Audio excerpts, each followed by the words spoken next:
sky onto my heart to cover up what I don't wanna show. I let you in deeper than I let anyone else before. Lining up with my broken pieces, took them all and made them yours. Didn't know what my heartbeat needed. Skipping out, no, I can't keep score. When I lose my breath, boy, you got me breathing. Oh, every little thing you do, every time you hold me, take me higher, higher. Every little thing you do, every time you hold me, take me higher, higher. Ooh, you take me higher. Ooh, you take me higher, baby. Take me higher. Ooh, you take me higher, baby. Take me higher. Ooh, you take me higher, baby. Take me higher. Yeah, you take me higher, baby.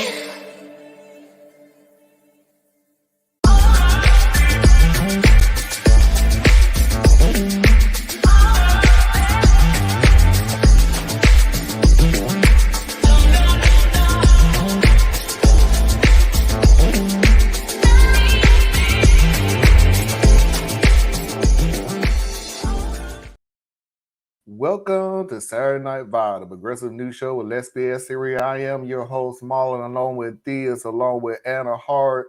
And as you can see from the title today, we are going to do Reddit stories, but it's all in the topic of relationships. So we won't be going a whole bunch of different topics. All of the topics is going to be relationship stories. We are also have a returning real or nah, and of course Foxy's videos of the week. Just in case nobody saw the announcement that I made on YouTube, this will be the last show, period, until October 6th. Because apparently somebody being a smart A reminded me that October the 1st is on a Sunday. No, I'm not talking about this October 1st. I'm just saying, you said it's the last show till October 6th. Like, that's a month away. Like it was forever. Yeah. It's 2 weeks. We will not be back until the 7th. Keep wanting to say the 6th, but it's not the 6th. We will not be back until the 7th. The first, can I say the first weekend of October, or you're going to count Sunday as that's not true? Hey, man, I understand. You and Foxy need to go and inspect your vacation property. Make sure that your renters and your tenants ain't mess up your stuff. I get it. It takes time to get to Cancun and back. I support you, brother. Wow. I support you. I love how you think we have money like that. Really. It is amazing how broke I am, but we rich. Mm. I'm speaking it into existence. Okay. Thank you. Keep speaking then. Just to be transparent, because I want to be transparent, but I just don't want to harp on it.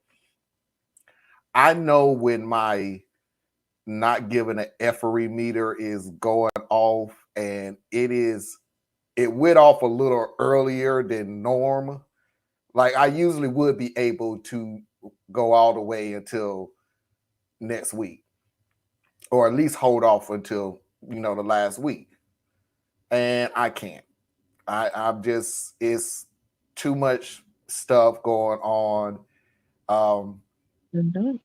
So I know when it's time for me to chill out, take care of myself mentally, and apparently self-care is important.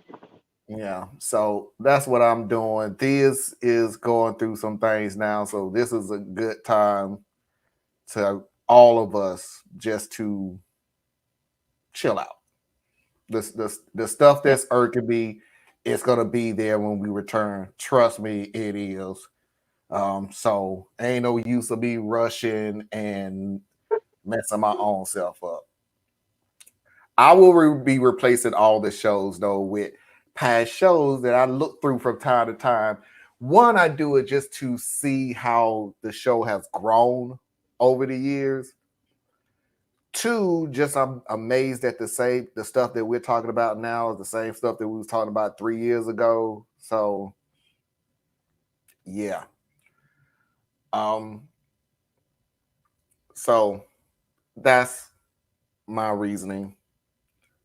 We'll be back fresh, ready to go. And apparently from a comment that was made on one of our videos, just in case Anna falls asleep again, we already got somebody who could do better. Waiting Even for though- your video. And I'm totally serious about that. Yeah. If you can do better, please. Would love to hear your opinion. No. You don't come to somebody with that jacked up mentality. No, you don't serve. You could be the next Chris Wallace, but you came in like an asshole. No. No. I don't even know what comment you're talking about. I don't even know who the commenter is. But the answer is no. Well, I mean, it ain't up to me. But no, you ain't gonna like it here. I'll make sure of it. Oh, it's up to me? Okay. No, I didn't make it here. I didn't. No, I meant Anna was make saying, your. Anna said make your own show. Oh, It's okay. like when people always come on and go, could you do this? Could you do this? Can you do this? Because if you do this, and I always tell them, no. Well, in that case, yeah, go on and go be great. Yeah. Mhm. Oh, second announcement, we are officially over the 300 subscriber mark, 301 to be exact. I didn't want to make no announcement on that because you know how it's been in the past. We get that marker, you're at 100, and then Sunday, you're at 98. So I'm like, that's all right. I can't do that. That's all right. So we got at 300, 301, and we stayed at 301 for a couple of days. So if there was an algorithm mix up or something, it would have fixed itself by now. So man, I don't care. It crossed over. We got that number. Yep. Boom. So we're working on. Thank 400. you for all 299 others that did it, because you said we had 301. 301. Oh, let me go in. Okay, I need to go in and subscribe real quick. I'm just playing. He's having a little breakdown. Well, I thought you were going to say it's having a good time. Let me back that shaking. Tracy is here. Hello, everybody. Hello. Hey, Tracy. Hello, Susan. Hello. How you doing? Yes, I did text Mickey, so I did text her. So Saturday, October 7th is the return day. Marlon going to be partying with Ted Cruz, and I wouldn't party with Ted Cruz in paradise. I wouldn't hold a conversation with Ted Cruz. I wouldn't even be in the same room with Ted Cruz. You could discuss podcasting because apparently he's a very popular podcaster. One, no. And two, it ain't gonna be no different than if I was holding a conversation with him, where if as soon as I make a great comment, he'll run and say I hate America. So what's the no? Told you my mind. No. Marlon just want to celebrate Halloween early. I don't even celebrate Halloween anymore, to be honest with you. Once the kids got out of here, I was done. Heck, as a matter of fact, the only thing that I worry about Halloween is, Marlon, make sure you drive really slowly in the neighborhood because you know people are trick or treating. But after that, I can cut my light off and go to bed. Mm-hmm. Yeah, I hope they don't ever come to my door too. But I done noticed a few more young people in the area, so we got some. They need to do it like they're supposed to do. People don't trick or treat no more. Go to a place and trunk or treat, or walk through the mall and get candy. Do that. Yeah. Stop wandering around in the roads. This ain't the 1980s and 1990s. People don't drive slow. I used to love the mall once though. That was fun. I ain't never cared about Halloween. I did. I'm not gonna lie. I really enjoyed it when I was younger. Did for the people, for you little teenagers that still doing it, y'all some selfish. I grew up at a different age where, and it may be toxic now that I think about it, but I literally did grow up at a different age where a different time where a different age meant there are things that you can and can't do anymore. So when you became 13 and 14, and yeah, you ain't go trick-or-treating because it was frowned upon. Like, dude, you too old to be trick-or-treating. Like, we literally left that to the kids. No, we would go with somebody who was trick-or-treating, like we had a younger sibling or something like that. I would say my younger cousins. But us literally dressing up and go, nah, boy, you be clown so doggone bad the next day at school, it wouldn't even be funny. Like, dude, did I literally I knew 17-year-olds that would just grab their pillowcase and walk through the neighborhood with all the kids, not care about dressing up, but That's when you know you're looking at teenagers. They go, or high, like not teenagers sometimes, but like the 10, 11, 12-year-olds. They were like, yeah, I'm just gonna be a bum. And then they just put on random clothes and walk outside with a pillowcase. right? Yep. trick or treat at the mall. Yeah, they used to be able to go to your local mall and trick or treat. You go to store, so you have somewhere safe. House. Yeah. Same thing. Halloween is dangerous. Bo got attacked by a werewolf, ripped his thumb open. Halloween declaration. What the heck? Bo got attacked. They do it different out there. I don't know what kind of Halloween you do. Yeah, I would give up trick or treating too. Yeah, I would too. Minus one thumb, I'm done. With that in mind, that vision in my head now, let's get this party started.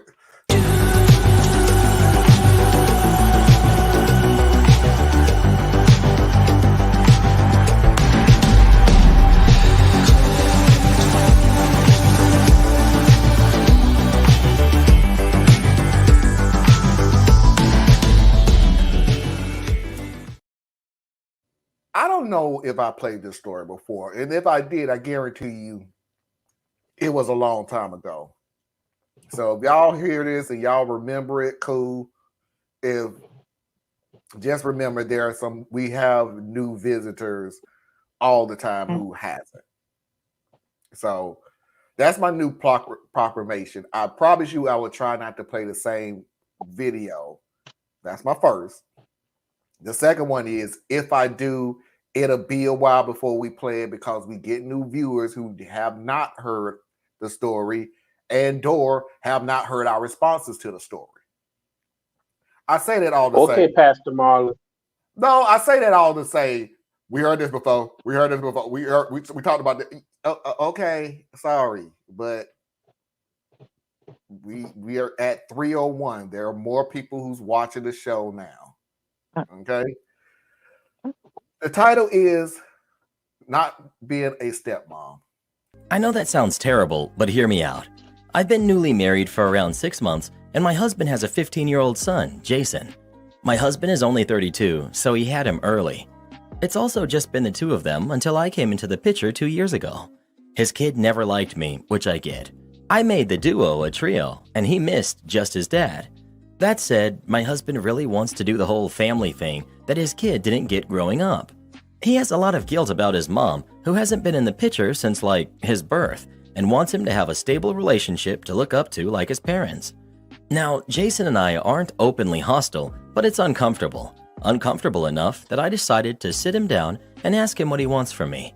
Immediate answer: "You're not my mom. You're not my parent. Don't act like it." And I said okay. That took him by surprise, and I asked if, by any chance, I could at least be his friend. At the time, he said he wasn't sure, and I told him that was fine, and to just tell me when he's ready and what he wants from our relationship. But until then, I won't try and parent him. That little talk did wonders. He avoids me less, talks to me more. He actually initiated a conversation with me the other day, and I almost cried. And even will watch movies with me, like if I'm watching a movie already, and he will sit down with me, and I'll restart it. Not much talk, but presence. My husband noticed and was initially happy until he asked Jason what changed, and he didn't like the answer. He confronted me about it and said I should have talked to him about the relationship I was trying to have, and that me being a friend is inappropriate, and I need to be a parent. That's what I signed up for. It put him in a bad position of not being able to use my input for future childcare choices, and I'm sabotaging being a mom. And here's where the am I the jerk is. I said, I'm never going to be his mom. He doesn't want me to, so I'll do whatever I can to make him at least not hate being around me. That made him cry, and he said it felt like I already gave up before I tried. Jason was not present for this fight, by the way, and my husband isn't a yeller. Think emotional conversation, but not mean. That kid is his life, and I know he just wants the best, but I think this is the best. But I may have overstepped here by going over his head and straight to Jason. Am I the jerk? She did exactly what she was supposed to do. Exactly. And after Dad has a chance to process the difference between his hopes and ambitions and the process to get there, because at the end of this path, he'll get exactly what he wants. The Right. child will adopt the mother, and they may never have your hi mom relationship, but she will become his mom in a way that fits them. And that's ultimately, I mean, I wasn't in that particular situation because my daughter was little, but that's what you really want ultimately. You know what I'm saying? Like, I'm gonna pull double duty as the parent, and my wife was able to become like that big sister auntie type of thing, you know, Right where in between. my daughter, even now after 20 years, she still doesn't call my wife mom because she has a mom. You know, she calls her Tiffany, but the relationship is a parenting relationship, like through and through. So it's like he's at this point he's just trying to reconcile. So he's gonna he has to process it, and just like just like the kid had to process it, just like the mom has to process it. That's just, it is what it is. They'll get there. This fight had to happen. The discussions had to happen. They'll be good. And she didn't cut any corners by not talking to the father. She did exactly what was right, as Leah said, and went to him, asked, what are your expectations for this relationship? What are my boundaries? He's not a little kid. No, in that, I believe my answer before was she did everything right. And he needs some time, like, yeah, to process it, but to see that, look, your son is treating her with respect, with even a bit of deference, and that he actually genuinely likes to be around her. Yeah. Now that he knows that she's not trying to steal his mom's place, he's letting her be her on their own terms. I mean, what more could you ask for? I mean, I know what more you could ask for. You could ask for a storybook ending where you chose the wife, therefore the child chooses who you chose for a wife. And I'm like, there's more people in the party, man. I think everybody has an opinion on the music. I think what the It father took till did. I was 23. My step parent and parent married when I was 8. It took till I was 23 for me to actually ask my stepfather to adopt me as his own. So I think the problem is, and trust me, I'm not giving it. I'm not beating up on the husband at all. All I would say is the only issue that he had was he had expectations on what a motherly role is. And when that expectations didn't meet what he thought it should be, he got upset. And I'm with Liz and I'm with Anna. But dude, just chill out, process it. Better yet, I'm gonna tell you how you know you're in the wrong. You saw things were going good until you found out why they was going good. That's the part I want you to think about and process in your head. You saw it first. You saw no issue at all, but you had an issue with how the process happened, and that wouldn't have been the process you thought should have been done. Well, the process is one, it's still a work in process. It's still in the works. It's not a finished product. It's still working. But two, I'm with Anna on. Anna says something that he needs to rethink himself. He's not a kid. I mean, what was the day? He was 15? 3 years. He's an adult. That's still a kid. Yeah, a young adult. He's a young adult. Because at 18, ain't nothing changed with their address. Maybe. Maybe. Big maybe. So anyway, I just want to end it off with, dude, just sit back and watch what happened. Just relax. If there is no, you can always. There's no issue. And I think you were really brilliant to point out that you were good with this until you found out that he didn't use like the word mom with you. What truly was it about this that's bugging you, sir? I can't quite figure that part. I can speak to that. I mean, please. In his mind, and he's probably had discussions with his son over the years. Plus, there's the part of you that, I mean, they said the mom isn't even involved. So you want to provide your child with the best of everything. And part of that is you want the child to have that maternal experience that he's owed. So dad probably dated with that in mind, lived with that in mind.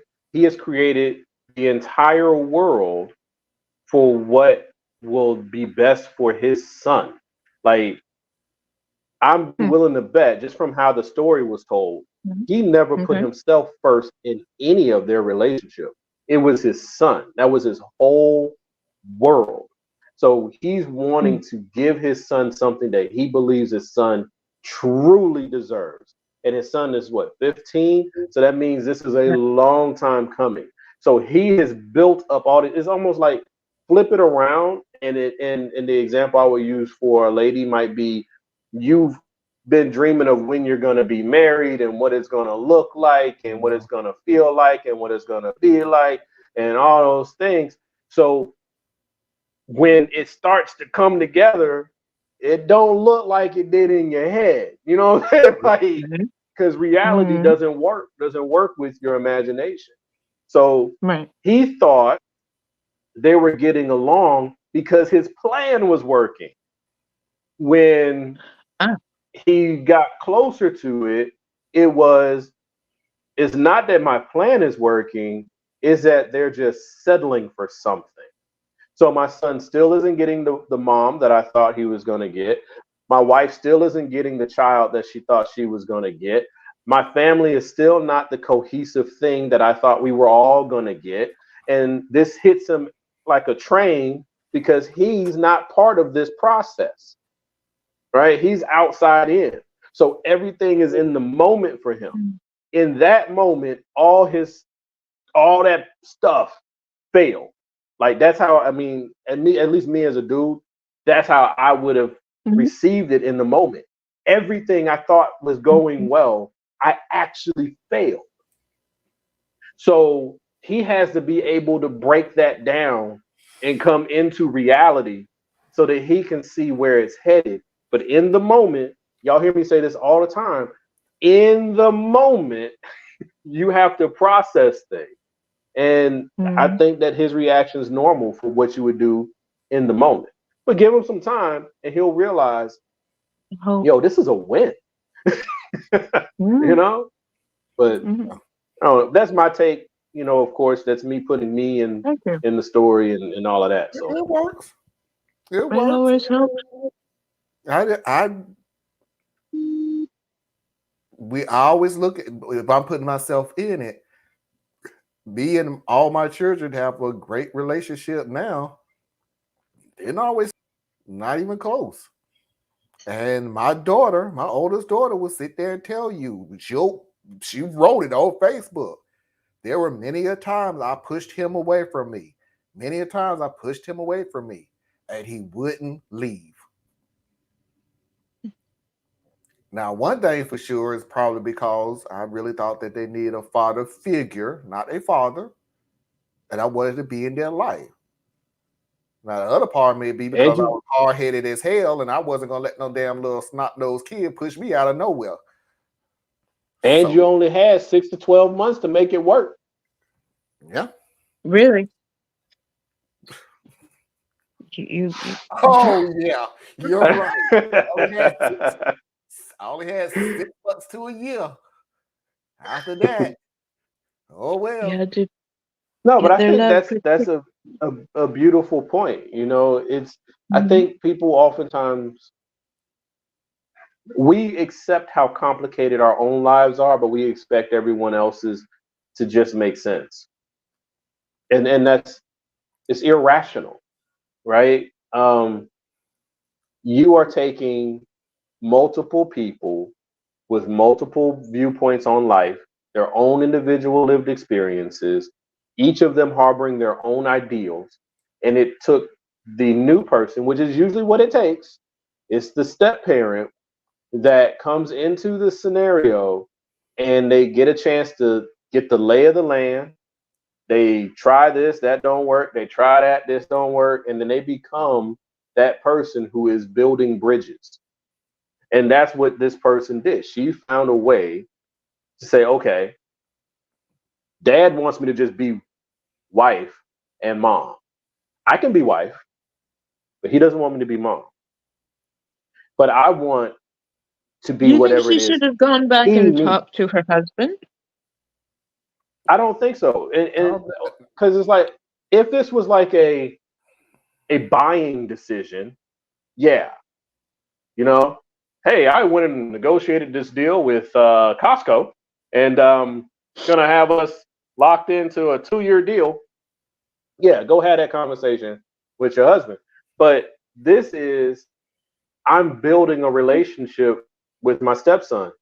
So there's not, at least in my brain, there's not set checkpoints, right? If you go back and start reporting back, once again, I'm putting myself in it.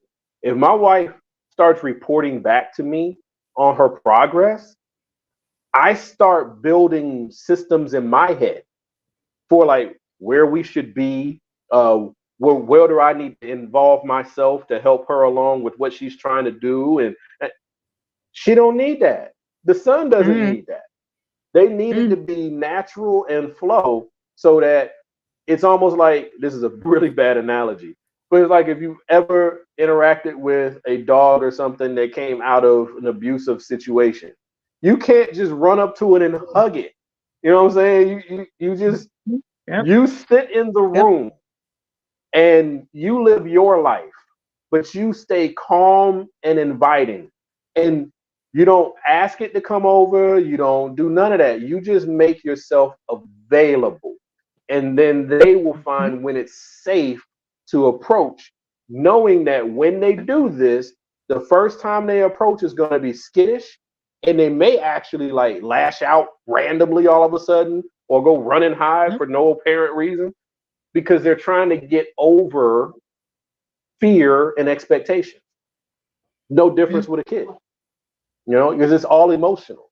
That's where I can say that you can draw the parallel between dog and kid, because it's an emotional thing. It's not a logical thing, And so yeah, I think that she was right not to. I mean, maybe and I'm sure in regular passing conversation, she brings up, today, Johnny and I watched a movie and it was so nice. That might come up, but not. So I sat on the couch and I picked a movie that I thought he might kind of be interested in. And then he came and he looked real scared as he walked in the room, but I didn't make eye contact. No, I just meant after the talk. You're After the initial talk of, I don't need a mom. Yeah. Yeah, I would never have even brought that up. Like, never. Like, if I was me, like I was her, never would that have come up. No. Because one of the parts of becoming that step parent is I'm building trust. So if he's doing something that's problematic, I got to bring it to the parent. You know what I'm saying? Because I'm not a parent yet. So I got to bring it to the parent. But as far as building trust, watching a movie, you want to break trust with a kid, run tell the other parent every little thing that they bring to you. Trust me. Like in my family, I'm the fixer, right? My kids come to me to fix it. They know I am not good at slowing down to feel. So when they want feeling, they told me flat out. My teenagers told me flat out, okay, I need compassion right now, so I'm gonna go talk to mom.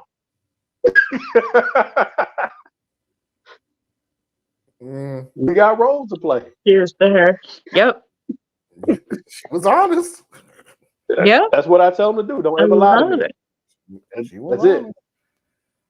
All right, let's move on to the next story, which I don't know if it's going to take us into the first hour. And by the way, I feel so doggone lazy. I may just want to go ahead and play the third video and say, F it, we'll go into the second hour when we get into the second hour. Hey, we on vacation in a couple of starting tomorrow, so yeah. Well, one of us is going to Cancun. Well, I'm not going to Cancun. You stop that. I am going to Jamaica. I'm not going to Cancun. I already been to Cancun, and trust me, I was okay. I've never been to Cancun. I've never been. So we're gonna go on to the second story real quick before I get cussed out. I had to play this video. It is to me personally, it is a serious video. It is a very serious issue that has been going on for quite some time now.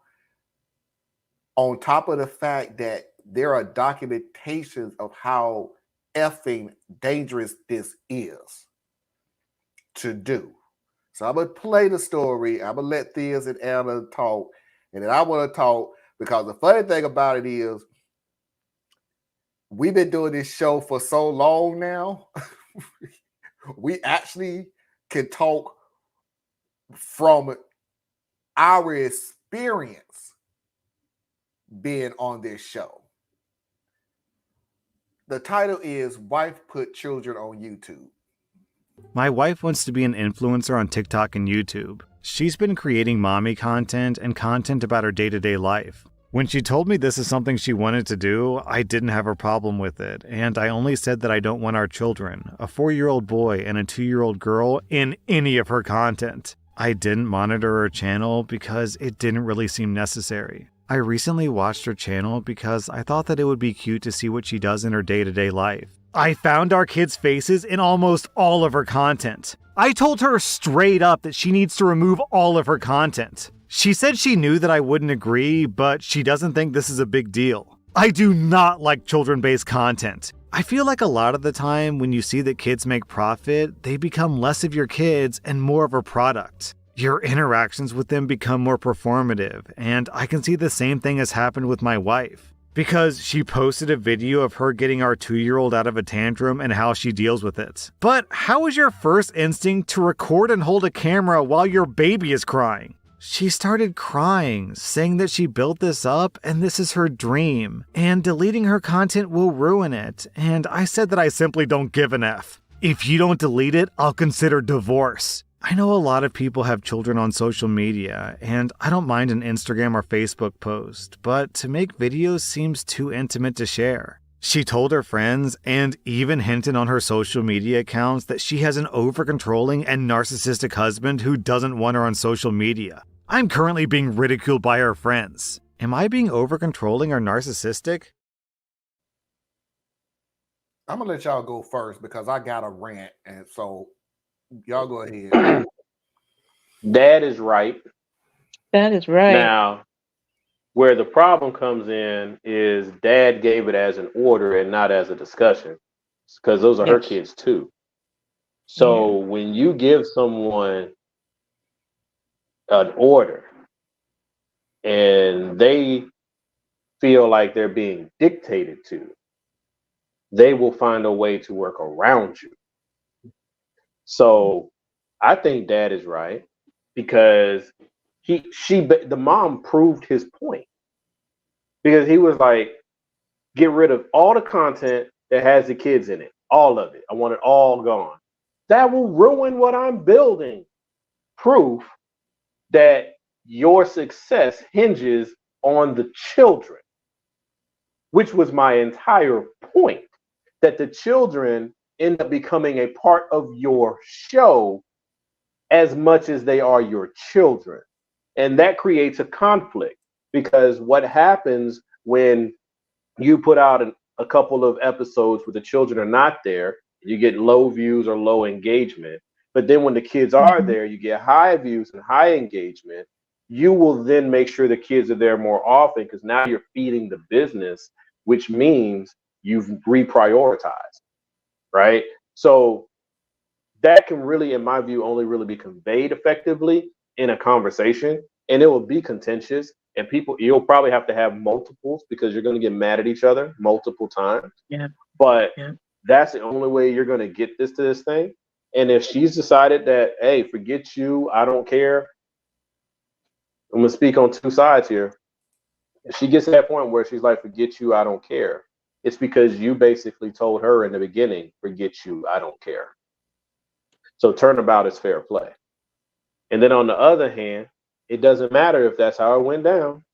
You know, I'm always about, you do something, things react, right?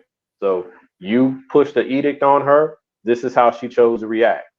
You now have come to awareness, you told her what needed to be done, she chose how she was going to react. Ball's back in your court. You feel like divorce is the way to go? That's what you got to do, bro. But understand this, that won't stop the videos. Right. Because now you're not even there. Mhm. So it's a really tough spot to be in. But for me, it all comes down to really bad communication between partners. Okay, Anna.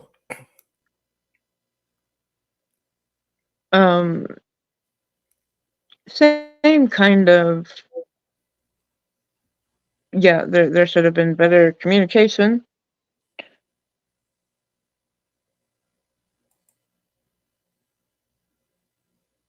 Like I actually like a couple of, I guess, mommy accounts, but they very specifically do not put their children, their young children, who cannot consent to this. They cannot understand the reach, and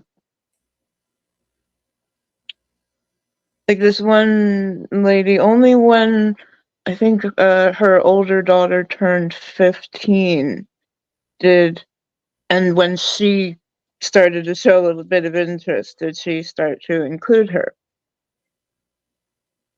Like when I take videos and my nephew is around, you can be sure I am not putting his face on anything that's going to go public. So, I'm concerned about a whole bunch of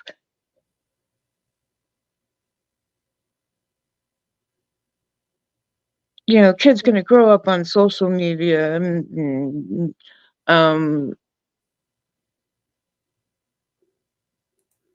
the entire business transaction that was talked about, that your parenting becomes a show. And like the good ones, they really, to me, want to share the little bits of wisdom that they've learned along the way. They maybe think this doesn't get out enough to people.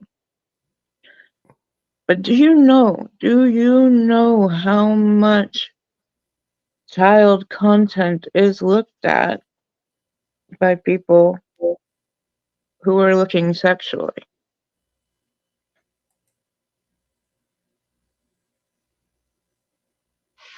That was all the thought I needed to. And of course, I talked with my brother, I talked with my sister-in-law, and everybody was in agreement that we didn't want him anywhere close.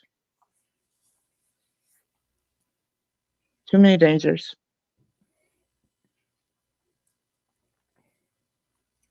Okay, here's my deal, and I'm gonna go backwards to go forward. Everybody knows from time. Well, everybody knows. No, not everybody knows this. Everybody. There's a barbecue guy named Dash who sometimes I go on his show live. Dash has 3 kids. His 3 kids, I know the real name of them, but that took years. That took through an email, and it never was said on air. They are taste tester number 1, 2, and 3. That's their names. And the reason that he does that is because you don't need to know what their real names is. I have been on the show before, and I have literally told Dash from time to time, because some people, and I've told them in private, hey, please don't talk about my show. This is my outlet from what we discuss on my show. So I don't want to. And they slip up sometime, and it's fair. They do slip up because he has a cousin that said, "Oh, I saw your show the other day, and woo, it was really good." And I cringe because I know somebody in the comment is gonna go, "What's the name of the show?" Mm-hmm. And I go, "I'm not gonna do that to you, Dash, because we all know the connection mentality. Well, this is a cookie show, but this is a political show, and I saw this show. And if Dash is watching that show and really liking it, that means Dash is the same person." I say that to say this, to just put that out in the atmosphere to move on. And we're adults. We are adults, and we have rules and regulations and bylaws. And we're the ones putting the damn show together. Lady, your content is your adolescence. That's your content. You putting your kids out in the public. What makes me so upset is there was a study done about a family who that was their content, was their kids and their upbringing and the toys they get and blah, blah, blah, and all this stuff. To the point where this is when you know that your child is now a product. They started selling their kids' pictures. They would take pictures of their kids and sell them as a product. And who was the biggest buyers of the product? men between the ages of 35 and 49. I will not ever put a child in a situation like that. Could a husband have done a better job of communicating? Yes. But I'm going to take up for the husband for thinking that he's thinking the way I am, and I'm going, danger, danger, Real Rogers. I don't have time to try to figure out a better way of saying this. In a different context, yes. But hey, I'm under the protection of my kids. The hell with your YouTube career. This is protection mode. This is daddy protection mode. And you're putting my kids out there. And I just agree. can't allow it. I just can't allow this. Now, I will agree with Thea's on I will agree on Thea's on one thing. The second go around, yeah, I'm pretty damn pissed off. I'm going to say what I got to say. Fuck your YouTube channel and everything else. And yeah, this is the divorce thing. But dude, I absolutely agree with Thea's. No, we're not holding a conversation with a damn order like she in the army. I will agree with that. Like, hey, that's great. I appreciate it. But can you do me a favor? Can you be very careful with putting our church's face out there on YouTube? And I will explain the reasons why I would do it. I mean, why I'm saying what I'm saying. I will give you context of why I feel the way I feel. Dude, you was the equivalent of you a damn top attorney. You walked in, you want this, and walked back out the damn door. That's not going to work for anybody. Because you got to remember, and I'm telling you this for this reason right here. What you are saying is absolutely correct. What she is doing is very dangerous. But you know what she heard? But these my kids too. You know what the second thing that came out of her mouth? And I'm the one that gave birth to them, not you. Right or wrong, she's already building walls up from that point on. And she'll pretty much just look you in the face and go, I'm going to do it anyway. Now, dude, you effed up from the beginning. Wife, you're effing up, period. Now I'm going to get on another thing. And wife, you're effing up even more by using your little minions to fight your battle. And everybody who watched this show before, no, I cannot ever stand that. If you are in a marriage, you fight your own marriage inside your marriage. If you have other people come into your marriage to try to fix your issues, I guarantee you one thing, the issue is not fixed. I promise you, it's not. It's delayed at the very least until a future date, but it's not fixed. I will tell you how I know this, because I've seen it somewhere before. Not my marriage, because we've said this at the beginning of our marriage. Don't ever put our business out in public. We've always said that. But I've seen it in other marriage. When you have other people fight your battles in a marriage, do you know what really happens? It's more or less the fact of bullying, and one of y'all step down and stop doing what's pissing off the other person. And the bullying thing don't last for so long. So that's why I said the issue wasn't fixed. It was delayed. It will come back. And lady, not only, and I'm saying this as people who gets family and friends involved in it. Woman, you got damn strangers on the internet fighting your battles. But still her amen corner. it's not going to work. Because this is how theists have shown me, and I have used it from time to time. Sometimes it works, sometimes it not, because sometimes I care, sometimes I don't give a F. This is escalation. He tells you to stop, you get mad, so you escalate it to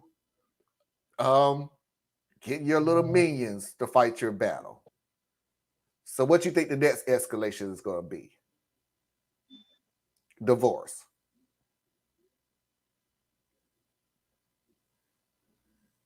I don't know how to fix this, nor do I actually care, because it shouldn't have happened to begin with. I would never put my kids in danger, ever. So that's the thing right there. Yeah. She doesn't see it the same way. Yep. And so it's easy to put his position first because I share it. But that doesn't in and of itself make it the best or right decision. It doesn't automatically cancel hers out. And that's the part that creates this really big issue here. She loves her children. She wants to protect her children. And then we use the argument, well, there are people out there who will look at the pictures or see the video and then they'll use that for their own enjoyment. Do you understand that they'll do that anyway? They'll just objectify somebody else's child, because I'm not going to have my children do anything risque. So they're going to objectify any child. So Yeah. how is that on me? So are you saying that there should be no children on TV shows? There should be no children in movies? There should be no school plays? There should be like none of that? Is that what we're talking about? I know that's not what people are talking about. So that's why the conversation has to be had to bring two people to a point of agreement. Right? Mm-hmm. Like in my situation, my relationship, and this is old school, but that's because me and my wife, we very much believe in gender roles as far as how we've metered them out, so to speak. I mean, there's adjustments and shit, but I definitely have veto power. I walk upstairs right now and say, everybody get up, we gonna go walk around the block, and they'll be mad at me and they will get their asses up and we go walk around the block. But we would have consequences to me going up there and doing that, right? So will they follow what I said? Yes, because I'm the authority figure in the house. Will they just take that? No. I will deal with pure hell and subversion, and I will lose the trust of the people that I am charged with leading. So that's where I was getting at with this guy. You may be right, but as a leader, it being right ain't enough. You have to constantly be building and strengthening and reinforcing trust, so that when you say something, even if they don't agree, they will immediately follow what it is that you said. Not because you said it, but because of who you are to them that said it. And when you decide that you're going to abuse that, you destroy it all. Now they're not going to listen to you. They're not going to trust you. They're not going to, you see what I'm saying? So that's where I was coming at with this guy. His positioning, in my opinion, is right. His approach is atrocious because you just told her that you have more rights to her children than she does. Ooh, that's not going to be a good move. And why did you not go in there with he laid down the law, it was over. some compromises, though? Like he didn't even think of where can I meet her in the middle. Well, I'm being honest. Yeah, it was just all no. May not have had much of compromises, but you go into there may not be. But you go into the discussion.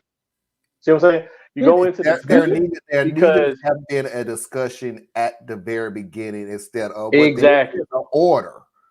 Because now you're waiting until Now you wait until she didn't have videos. She's got, groups of people that follow He also and never all this stuff. checked. And now you want to change it?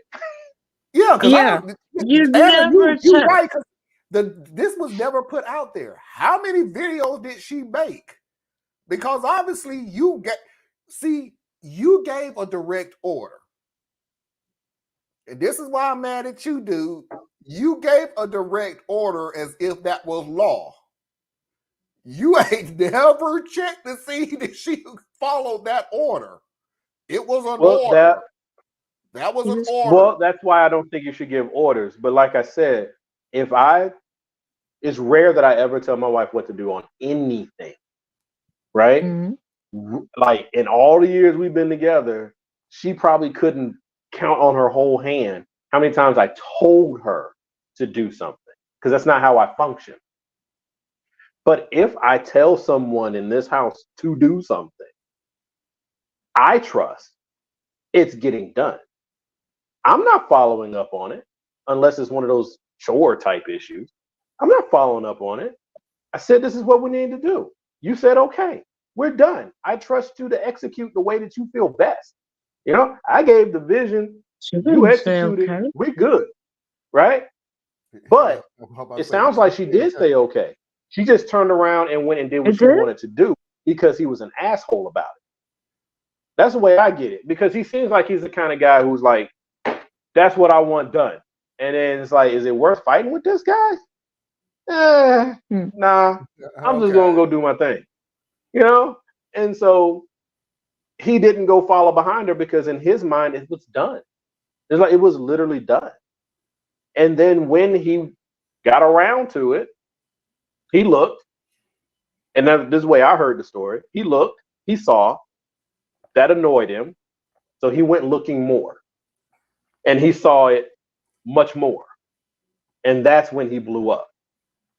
So I think everything makes sense as far as how two people function. Where he messed up is if he believes himself to be a leader. He probably thinks he's a boss, which could be a problem. Yeah. But if he thinks he's a leader, his mistake was not getting the buy-in of the people that you expect to follow you. Like, even when you give bad direction, you need to get buy-in, because I don't know, like at work, Marlon, I know you've run into it. Stuff come from up high. That's just stupid, Like, they didn't think about any of the steps it's going to take to execute this thing that they just came up with. But your supervisor is the one who had to bring it to you.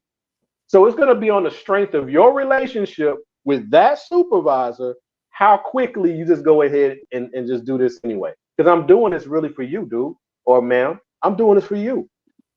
I know that you're in a tough position. You were given direction. We just got to make something happen. It's no sense in me giving you a hard time. Let's just get it done. And when it breaks, we all can go get a beer, right? But if you have no faith in your leadership and somebody comes with a dumb answer, you're not going to bark at them. You're just not going to do it.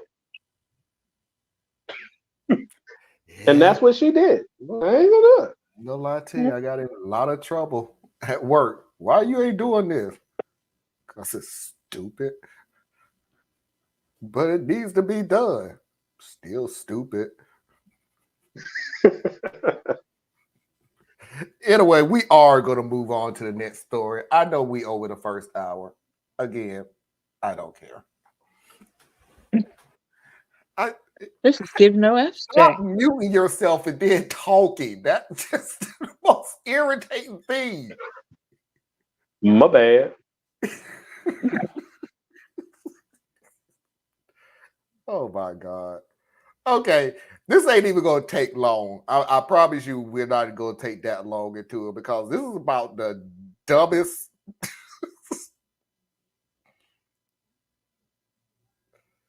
wife.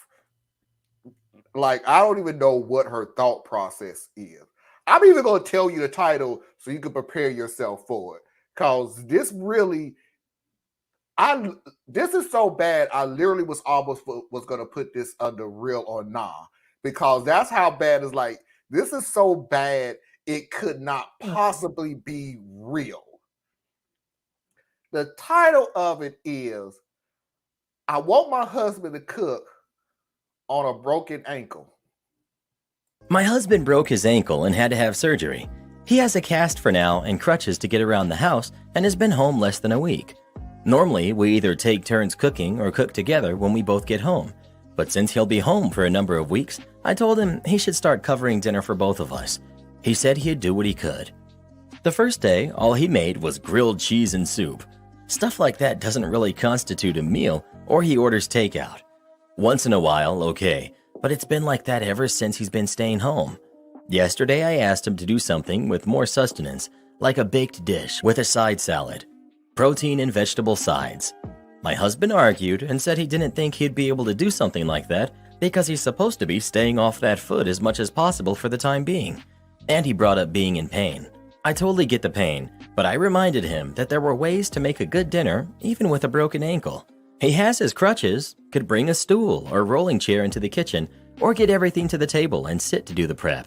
Instead, he made chili in a slow cooker and had pre-made salads delivered from the store. I wound up making something for myself instead and told him how I was getting fed up with him disregarding my wishes and feelings. He told me I'm being bossy and need to cut him some slack, and he'd go stay with a friend. He's been there a whole day and was short with me when I've called to get him to talk about this. I don't think I'm asking for too much from him to just cook dinner since he's home, but am I the jerk?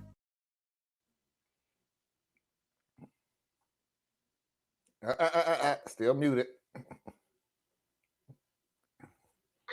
Is this a cultural thing that, sorry, I have a very low tolerance right now.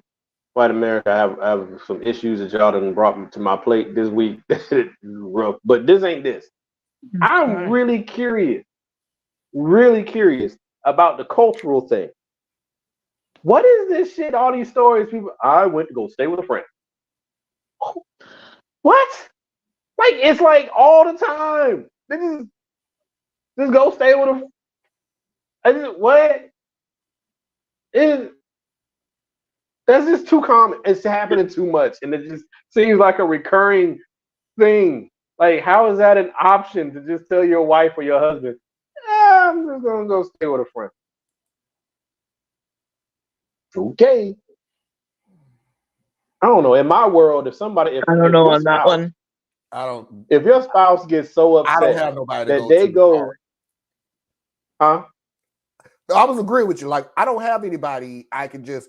I have friends. I have friends. I got friends. My friends ain't gonna let me in because I had a fight with my wife. Well, my friends would, and a couple of my friends got a lot of space.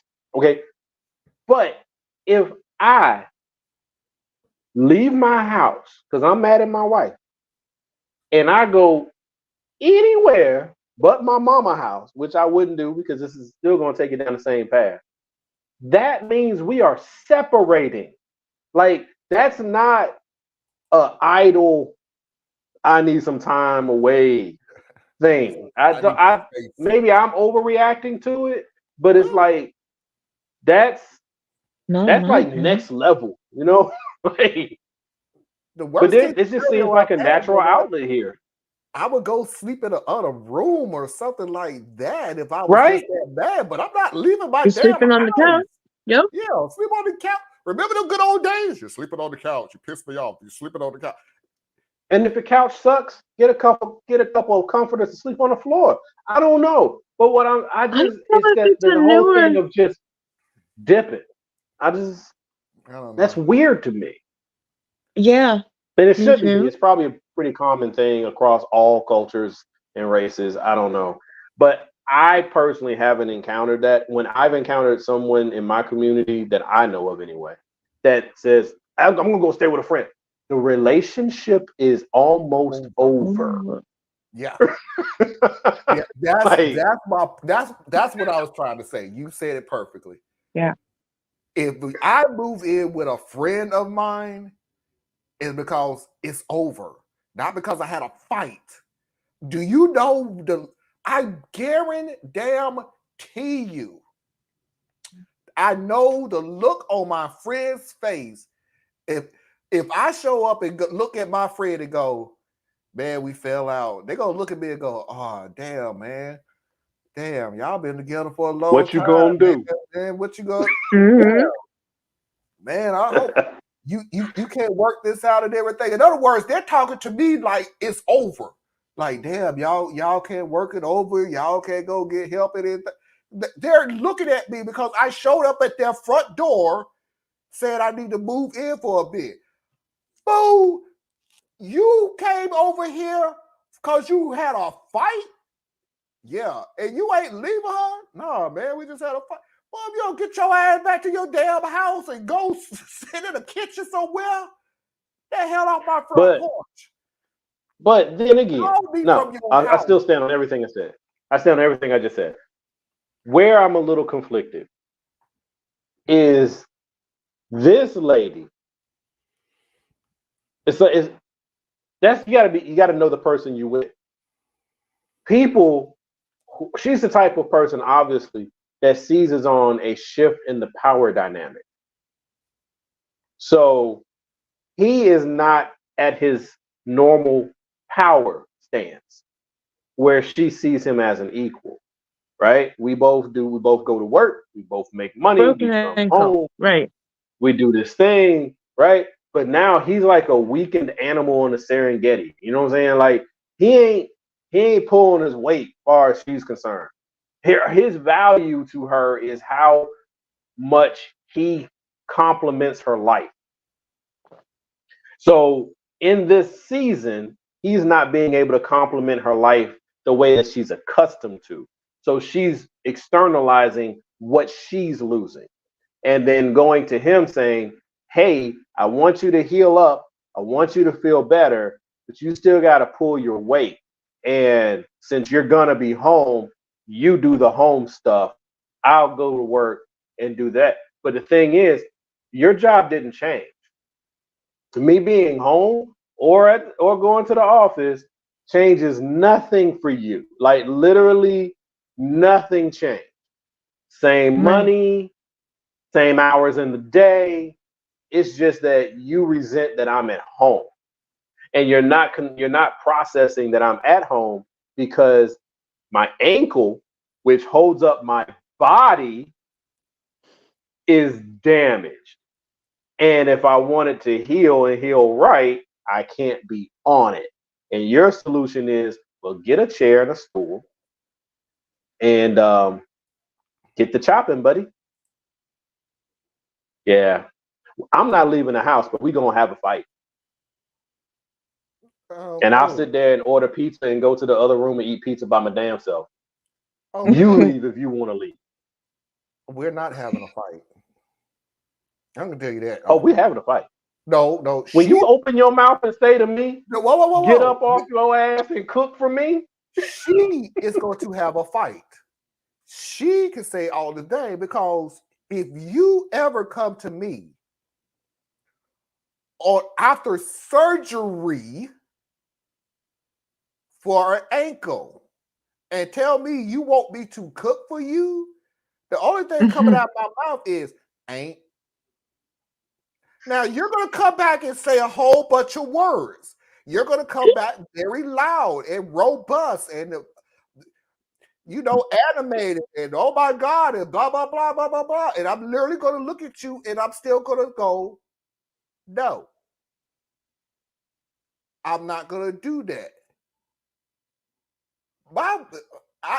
It's hard for me to put myself in the place of these stories because there is no way in hell Foxy would say anything like that to me. Nothing. And I would be the person who sit there and go, okay, Marlon, make sure she is going to take care of you, but make sure that you don't put so much on her plate to take care of you that it just makes it really rough on her. So there's some things that you're going to have to like suck it up and, take care of yourself.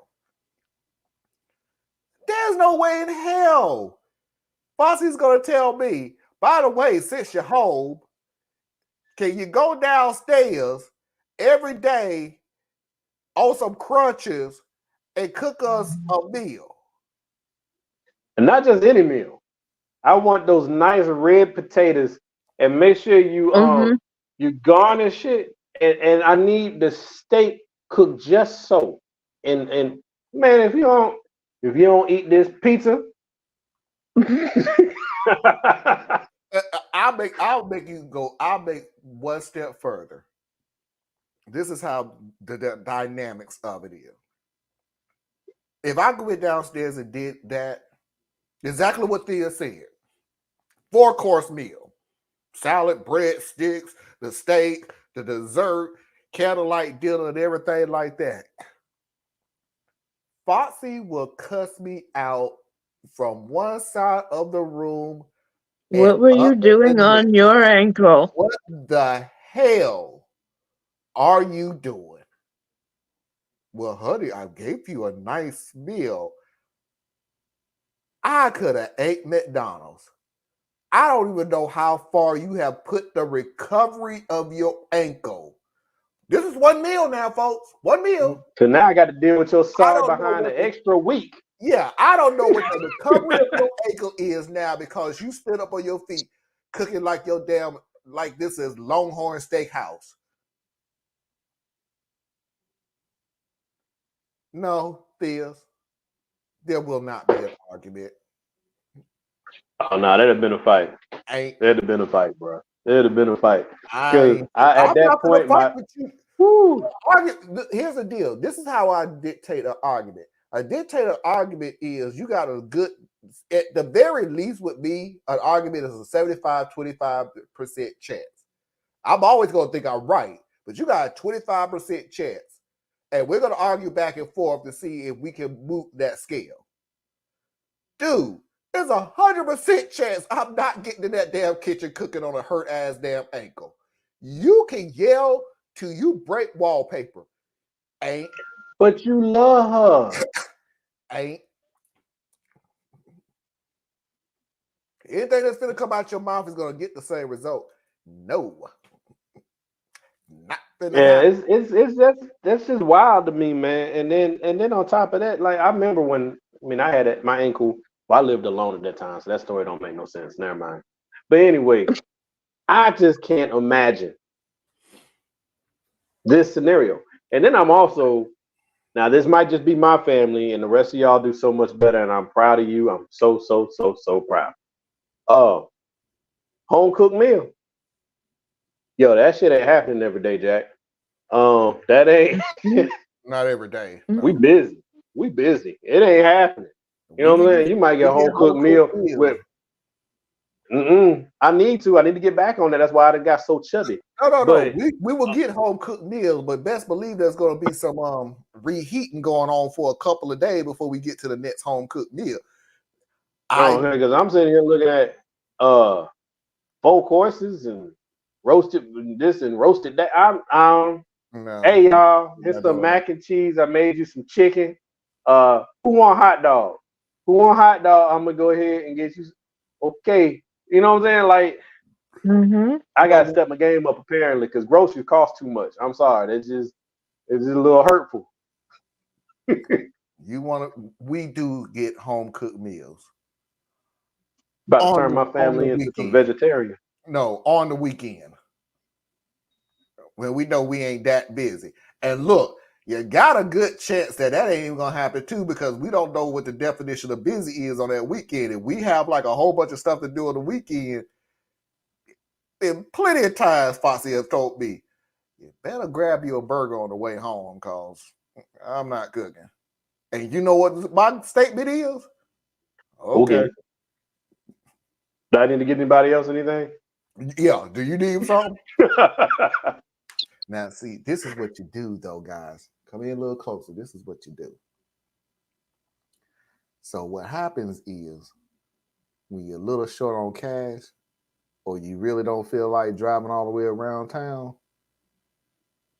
you go, hey, do you want something from Wendy's? Knowing your wife don't like Wendy's. They're going to say no. Okay. Keep your mouth shut. Get your stuff. and go home. Here's what you make the mistake of. Hey, do you want something to eat? Where are you going? You know, fucked up from that point on.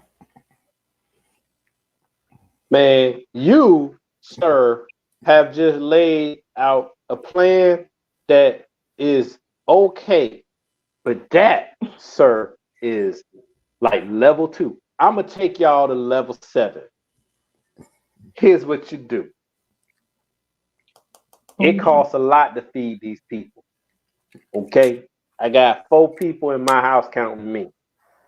That means anywhere you go to pick up food, at minimum, is going to be $45 to $50. So I like to eat. My meal, if I'm just feeding me, are about $10 or $12. But that won't be the same food that I would have to get if I'm feeding the whole Robinson army.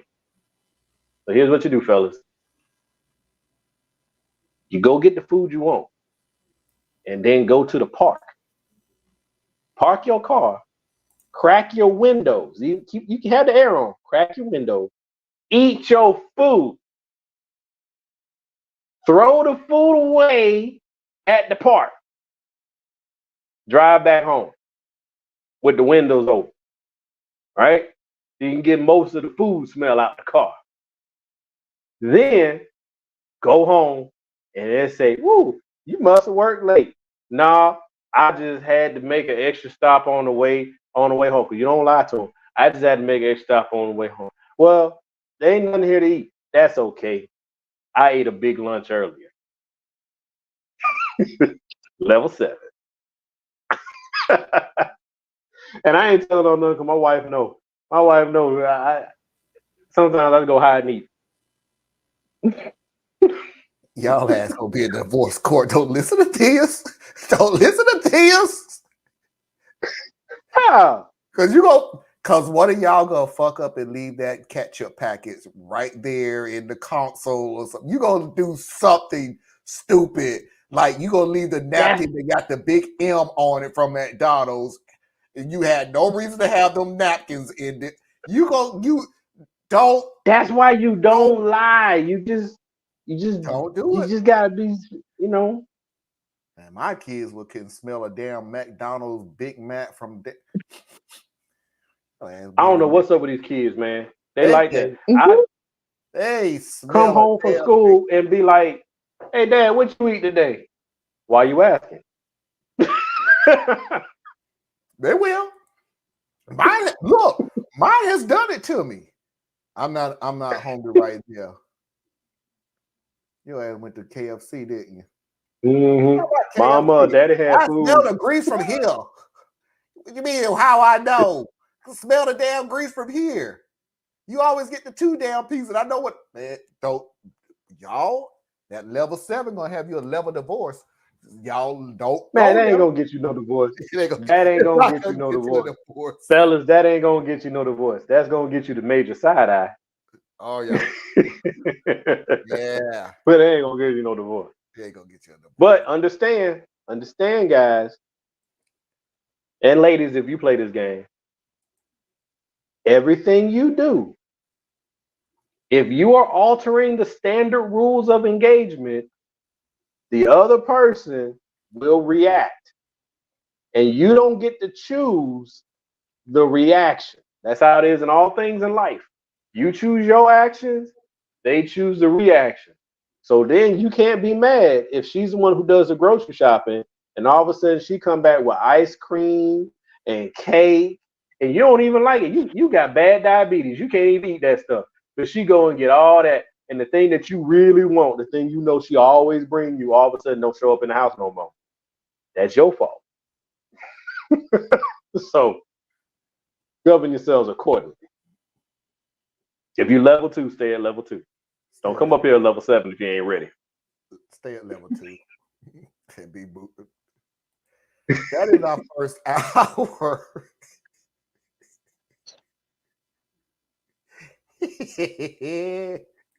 You gonna be hungry tonight.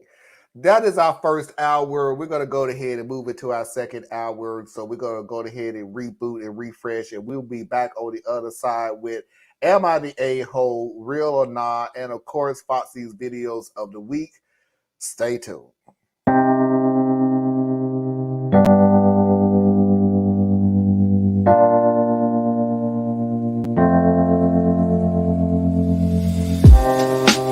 Living for weekends, wishing I could take a break from this world.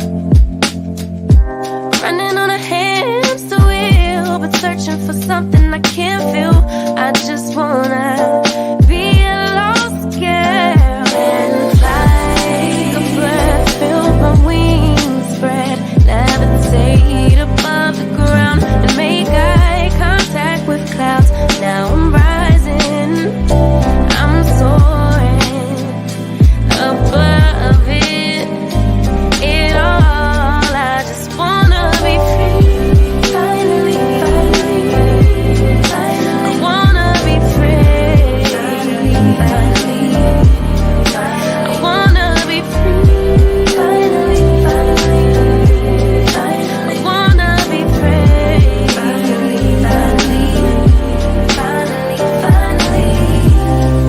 I always stay dreaming, never imagined I lose my spark.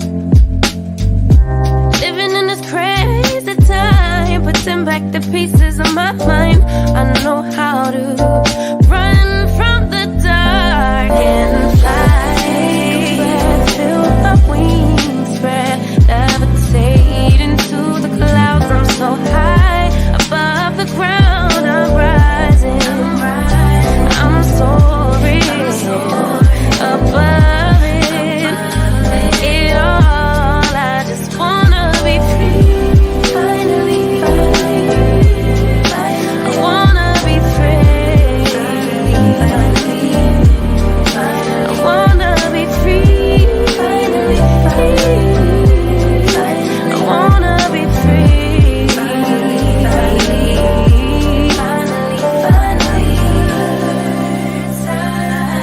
higher to a bird. You, I'm rising, I'm soaring above it all. I just wanna be free,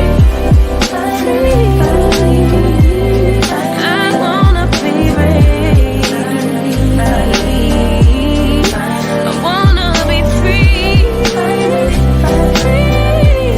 I wanna be free, finally.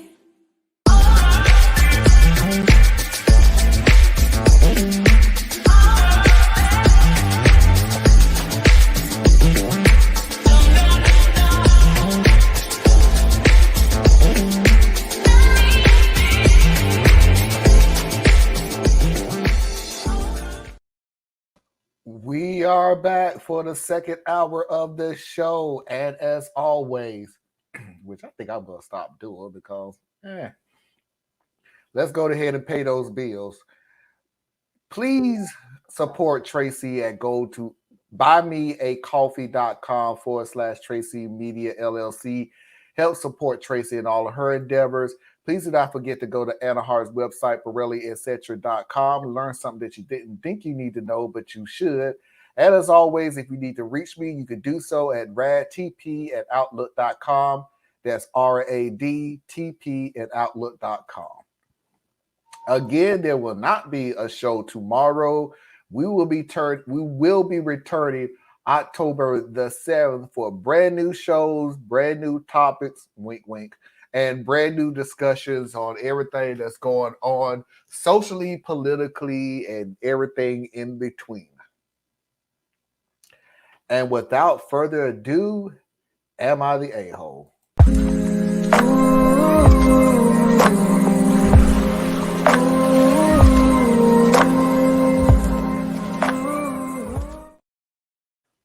The first one I'm going to play, I got two of them because the second one is a little short. I'm going to play the first one.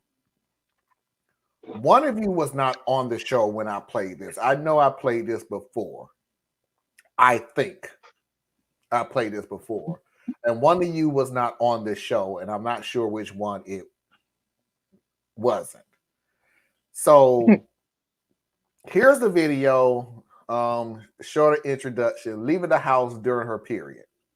I, 25 male, have been dating my girlfriend Eloise, 23 female, for a little over a year now, and we've been living together in my apartment for just under 3 months. At first it was great. She instantly tidied up the place and generally made it a lot brighter, but for a couple of days every month she becomes absolutely awful. Eloise has endometriosis, which, as I understand it, is a condition which makes the tissue in your uterus weaker or something. Anyways, basically when she's on her period, all the things that normally suck about it are like 10 times worse. Or at least that's how she's explained it to me. Some of the things that she does on her period are, she uses my bathtub a lot to help her with her cramps, and though she always cleans up after herself, it's a little uncomfortable knowing she was just bleeding in it. She tends to throw up a lot on her period, which makes my job, I work from home, really difficult because they can hear her in the next room over while I'm on Zoom calls. And guys, I cannot describe to you the smell. I bought her air spray to use after she uses the bathroom on her period, and she has gotten better about it, but still. Also, she's really lazy while she's on her period. Like sometimes she won't move for an entire day, just laying on the couch. Basically, it's become increasingly annoying for me to live with her during the usually 5 days or so when she's on her period. Her period is coming up and I decided I really couldn't stand the thought of having to deal with it all week. So the other day, I very politely asked her if she would be open to staying at a hotel while she was on her period so that I could get more work done and have warm water and so on. I told her I would pay for it, of course, and help her pack, but she just looked at me kind of shocked. She said she needed to think about it, so I left her alone for the rest of the day. I figured she wanted to make sure there were good hotels around or something, but at dinner, she surprised me by saying she didn't want to leave for a week each month, and that if I didn't want her there when she wasn't feeling well, then maybe we shouldn't live together. I told her she was being ridiculous and that this was no reason to ruin our relationship. But all of our friends are saying I'm the asshole. If everyone says I'm in the wrong, I'll apologize. But right now it seems like we either break up or I have to deal with this until we do. So I'm kind of in an unwinnable situation. Did he give us the age here? He's 25 and she's 23. All right. I missed something. Because at some point he said something about a smell. But For her vomiting. oh, that's what the smell is from? Oh, Yeah. So here's the thing. First, yes, you're the asshole. Second, you gave it away at the end. You gave it all away at the end. You said, am I going to have to break up with her or keep dealing with this until we do? That means you're already ready to break up with her. Break up with her. Because, see, you're trying to hold her to something she has zero control over. And it's not only that she doesn't have control over it, but it sucks way worse for her than it does for you. So what if she had really any bad chronic, really she has a chronic disorder. Okay? So if you're not up to the challenge of caring for somebody who is not perfect, then move the hell on so that she can either handle this by herself or find someone who sees beyond all of that. Because this one ain't even complicated, dude. You an asshole.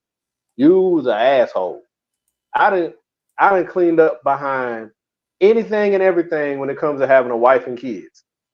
It's just the job, homie. It's in fact, to me, it's service of taking care of my family. I love them so much. There's nothing that they could go through that I wouldn't clean up or fix or hold them through or whatever it is. Nothing. So, dude, just move on, man. This ain't the one. You're 25, man. You shouldn't be settling down no way unless it was perfect. And obviously, this ain't perfect. Move the hell on. I'll put it to you this way. I did hear this before. Yeah, I just remember at the last second, Anna, that you did. You was the one that was on. Yep. This is something new that popped in my head. You can't handle over distress. So here's what I'm saying. I'm not saying you cannot handle stress, but What I am saying is you can't handle somebody else's stress. You can't handle somebody else's discomfort. This is how bad it is. You can't handle somebody else's discomfort so much that you're willing to pay for them to leave for a week. You're willing to put money on it. This ain't for you, dude. I'm not gonna get mad and yell and scream and woo and all this other stuff and wave my hand and everything else. This ain't for you. Move on. Let her go. She's gonna probably let you go anyway. But go ahead and get the ego numbers in and go ahead and let her go so you can move on to somebody who's normal, quote unquote, in your life, so you don't have to deal with anything that's abnormal to you, that's a discomfort and everything else. Me personally, I can't put myself in your shoes because you're literally talking to somebody who married somebody who had 4 children, so he went from 1 child to 5 kids who all have different personalities, and we was broke as hell. Who breaks literally without going down a hill on the way home. And we're trying to stop the damn car like we fucking Fred Flintstone and them. Yeah, we done went through some shit. We done went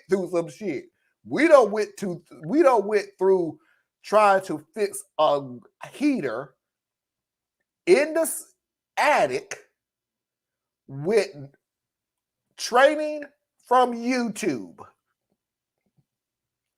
in the dead of winter. We done went through some shit. This ain't for you. You don't handle discomfort. You want everything black and white, is good, is great, and everything. This ain't for you, dude. Sorry. This ain't. Now I said all of that to say this really quickly. You can't handle discomfort because God forbid if something happened to her when she really needs your help. What if she got into a car accident and she can't walk anymore? What if in the older ages that she has a heart attack or a stroke and she needs help? Guys like that, they would tell you, if that happened, I would understand and I would take care of her because that was a horrible thing to happen. And they would leave 3 months in. Yeah. That's what a guy like that would do, because he views her medical condition as a defect. You're He not didn't ready. even know what endometriosis truly was. Or didn't You care. know I how don't he know what it truly described is, it? but I It didn't care.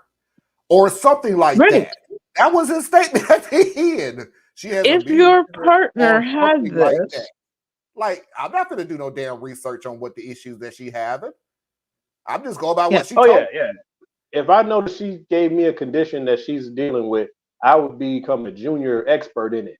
But I'll tell you right now, I don't know what that word means. I thought that was when the baby's in the fallopian tubes. I don't know. I don't know. not everybody No, does. that's ectopic. That's ectopic. Okay, never mind. I don't That's know, the but I ectopic guarantee you, pregnancy. I got YouTube and Google now. It's 2023. You right, Theas. I would have been a damn mini expert on this damn thing going into. I would have. Look, here's the funny thing why I know you not ready for a relationship like this. You're ready to separate yourself from this situation. I'm speaking for myself. Maybe I'm speaking for Theas too. I don't know. Theas, you can correct me or not. You're the person who wants to separate from yourself from this situation. I will be the person that's trying to find ways to relieve you of this situation or make you feel better in this situation as much as I can. I would annoy her as much as she's annoying me. I'm telling you right now. What? Like I'm serious. She It annoys me that I got to go clean up vomit, right? But I would annoy her because soon as she just goes, baby, you okay? Do I need to go get something? All right, look, I got this set up for you. I got this over here. I got you right now. Hey, don't even worry about it. If you whatever happens, you just leave it there. I'll come get it. Okay, right? I would annoy the hell out of her. Yeah. Is your stomach hurting? Do I need to get you a compress? Do I need to get you a hot towel? Okay, okay, I'll go get it. And she'd be like, man, if you don't shut up and go watch TV or leave me alone and let me get through this. Leave me alone. Leave me alone! Okay, there are machines that you can hook up these sensors to your belly, and they've had men basically find out what regular period cramps are like. Nope. No. I don't want this conversation. Nope, not doing it. And let me tell you, they have sensors. They have the sensors. I watched the Cosby Show episode. I watched it live when somebody was doing it because they have the machines now that hook to your they put it in 3 separate areas and it's supposed to mitigate contractions and contractions of birth. And I looked at this dude. Not only was he doubled over, this fool almost fell on the damn floor. I said almost because he was sitting in a chair, but he was like almost here. And Foxy looked at me and I said, I wish the hell you say something. Say something. I'm not. Ain't no way. Are you ain't no way. I know how bad it is, but I ain't got to go through it to be more understanding of it. Facts. I have what you call this empathy. Guy. I don't need firsthand knowledge. No. That was given to you. Okay? That was given to you. Your cross to bear is whatever this thing is that's afflicting you. My cross to bear is taking care of you through it. I don't need to go through it with you. What both of us hurting for? Look, I done already told people, if God had designed the system differently, where the man had the baby and did not change our minds, because I'm pretty sure he would change our mindset and our chemistry and everything, that it wouldn't happen this way. But if the male mind was what it is, and we had to have the baby, human existence would have ended like 2 generations. You would have got past maybe 2, because some people stupid and they got to go find out for themselves. So there have been a few, but I would have been just like that. Hey, Marlon, I heard you had a baby, man. You need anything? Nah, man. I got. Hey, man. Hey, did it hurt? Hell yeah, it hurt. Oh, not having a baby. You know, it's like, I ain't gonna lie to you. Civilization's over. Hey, what's your name? Foxy. That's a nice name. You ever thought about getting married? Yeah, sure. One day. Oh, that's good. I'm gonna let you know I'm child free for what's the time frame? The rest of my life. So I need to let you know that we need to be on the same page before we get married. This is an excellent thought experiment, Marlon.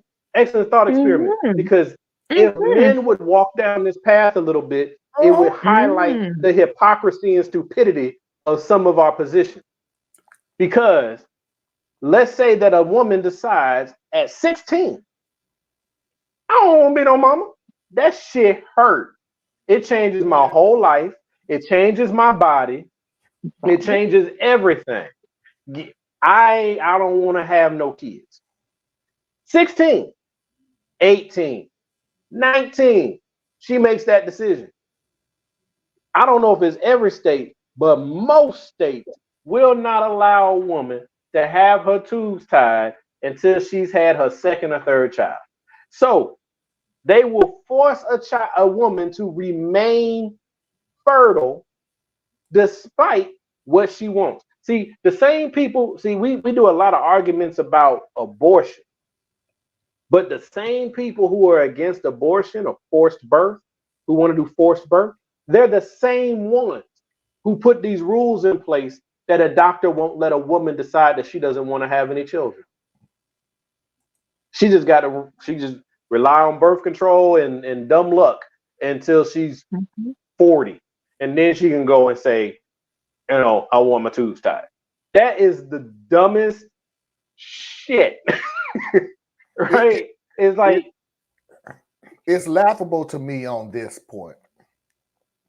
Do you know when the decision of the woman is? You wouldn't give them the decision of having a baby. That's out of their hand. But to have sex, that was your decision. oh no, because she could be raped and they'll still say, well, that was God's will. If you don't take you and your God can leave. Yeah. What's wrong with you? No, I'm gonna no. see if I Thank you. can find that story. I'm gonna see if I can find that story. They literally, for the minute, you ignoramus apes out there who sits there and try to tell somebody the way you dress was the reason you was violated, was the reason it happened. They have a museum. Well, that's because our society. Hold on, this. Our They society. have a museum dedicated of showing you exactly what the woman was wearing when they was violated. Do you know how sick and disgusted I was to see? Yes, Adam. Yep. Serious. They have a museum dedicated to showing you what the women was wearing when they was violated. Do you know how many overalls and t-shirts and jeans that I saw being displayed? It doesn't matter. Rape is about power. Power. Yep. That's it. But what I was gonna get at though is, maybe I just lost what I was gonna get at. But I was gonna talk about that senator who was basically saying, well, he might have been a House, because the dumbest people are in the House. But basically, Congressperson who said that if a woman was violated, the body already has a mechanism to where she wouldn't be able to sustain that pregnancy anyway. Right. I remember that. I really never knew how many freaking doctors that we have in the Senate, Congress, trailer park, and everything else. What I was gonna say, Marlon, is this: hold on to your biscuits and tea, people. I blame that dang on magic book, because these fools out here wandering around and they hold their little magic book, and it's magical for you, but for everybody else, it's just a book. And y'all need to respect that shit. Stop thinking everybody's supposed to live by your rules, and then you're not even following the rules, because the rules in your magic book don't even say what the hell you saying. And it's just disgusting. It's disgusting, right? I would give the magic book a lot more respect if y'all would respect it too.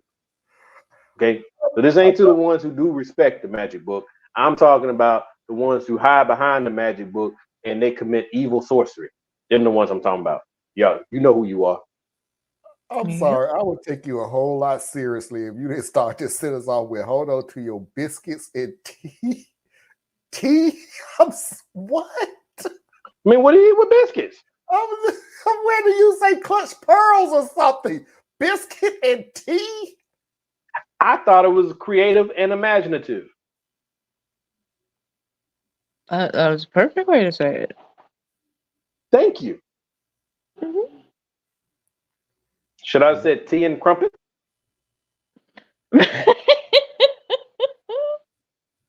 No, this is what you should have said.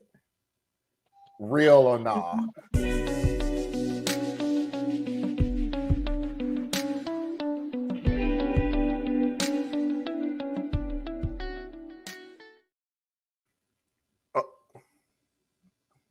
Anna left us. Hold on to your lederhosen and high socks.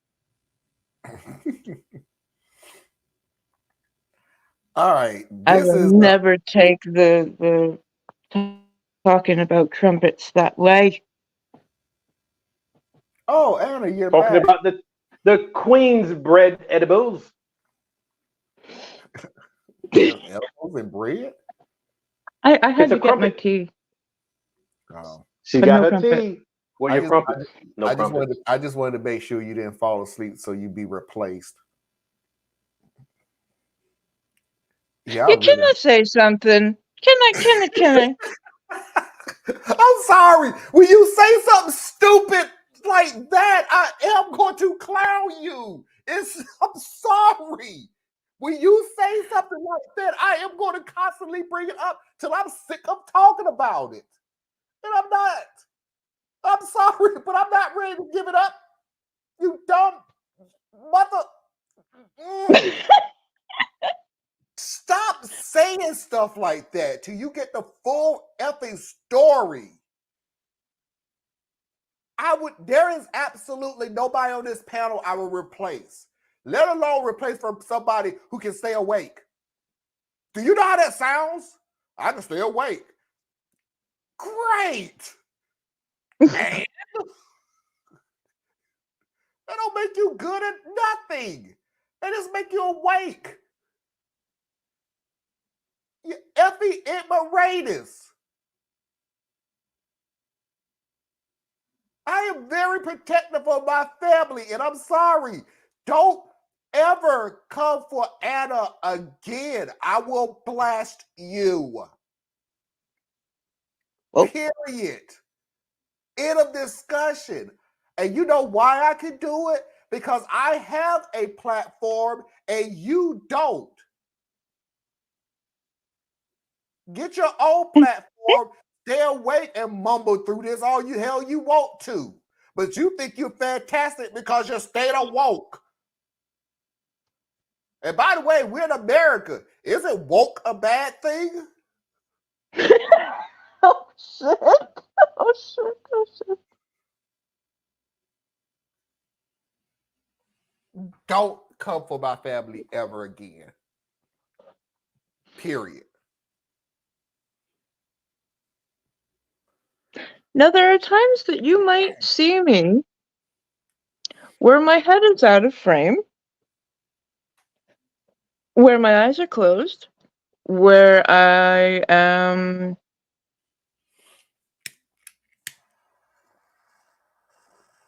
It may very well seem, but that's because you're not paying attention. There are all kinds of visual cues that I give that I am listening. Nodding, opening the eyes, some eye contact. My concentration does not look like yours. There's a lot of internal stuff happening. And sometimes I've really got to try to hear what these guys are saying. And so I have to work on it.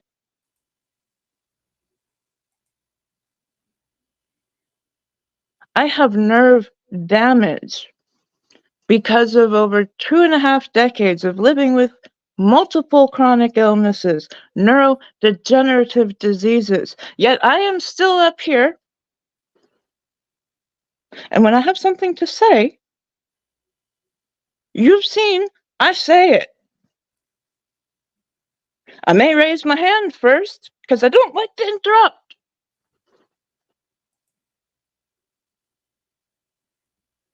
Let's stop with the. Is she asleep?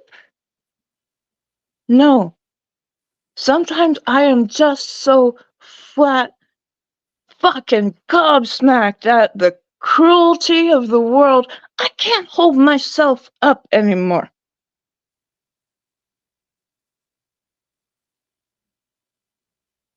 Hi, Rebecca. Hello, Rebecca. Thank you for coming Good in. How you doing? evening. I hope you didn't come in when Sorry, I you was kind of doing my came in rant. on something. I said, I don't know when you came in. You may have came in during her rant or my rant. But hey, you can't come from Anna. You can't come for Theas. You can't come for Tracy. You can't come for Mickey. You can't come from anybody on this show. Mm-mm. At all. And if you want to leave, leave. It ain't like I got a 10 million subscribers and oh my God, you're going to. No. Have a good No, we one. want the people who are going to actually converse with us and Yes. have And, more and than and two brain trust cells. and trust me when I say that the comments on the last video have hit into the double digits. The videos that we put Some on really have good ones. hit into the thousands. So yeah, in a way, Thank you. we all awake. So let's go ahead and move on. Hey, y'all had y'all rant. I'm gonna do mine real quick. Okay. Hey, geniuses out there. There are a lot of different types of people in the world, and shut the fuck up. I'm done. I love you both. Love you too. Love you too.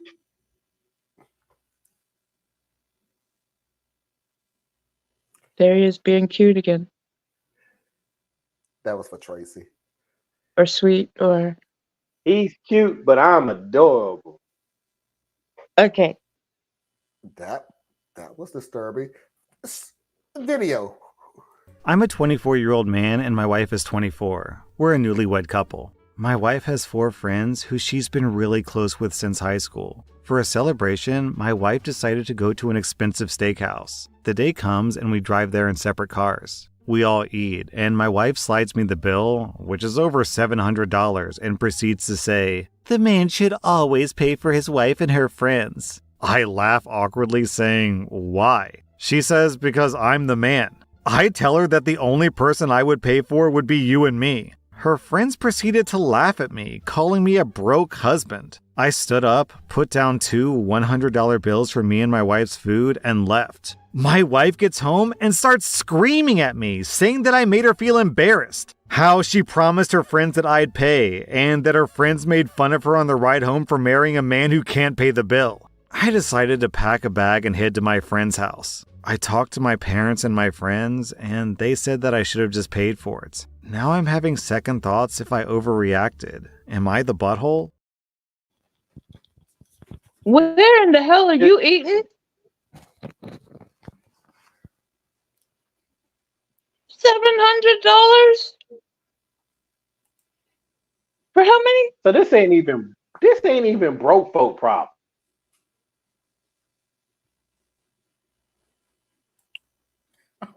Okay. I put this on the real or not. Because Oh, I am under the impression of, nah, this is not real. I can't believe somebody would do this. Now, let's say that the story is real. Then I'm going to change it to, nah, I can't believe that you pulled this shit. Lady, you have lost your damn mind. And by the way, to the friends that sit there going, you broke, you're damn right. I am broke. I have enough money to pay for me and my wife, not you. And by the way, those are 200s to put down. you can't pull the BS on me about that because you broke. You just broke. And I'm going to look at you like from the people who want a free meal. I pretty much probably going to wind up cussing out my damn wife like, what the hell were you thinking when you started this? What was your thought process? And now Thea's got this thing in my head. So I left 4 friends out. I'm not leaving. You're going to hear my full rant on this one. Your ass going to be leaving, going to your friend's house all of a sudden. I'm not going to leave. Did you eat?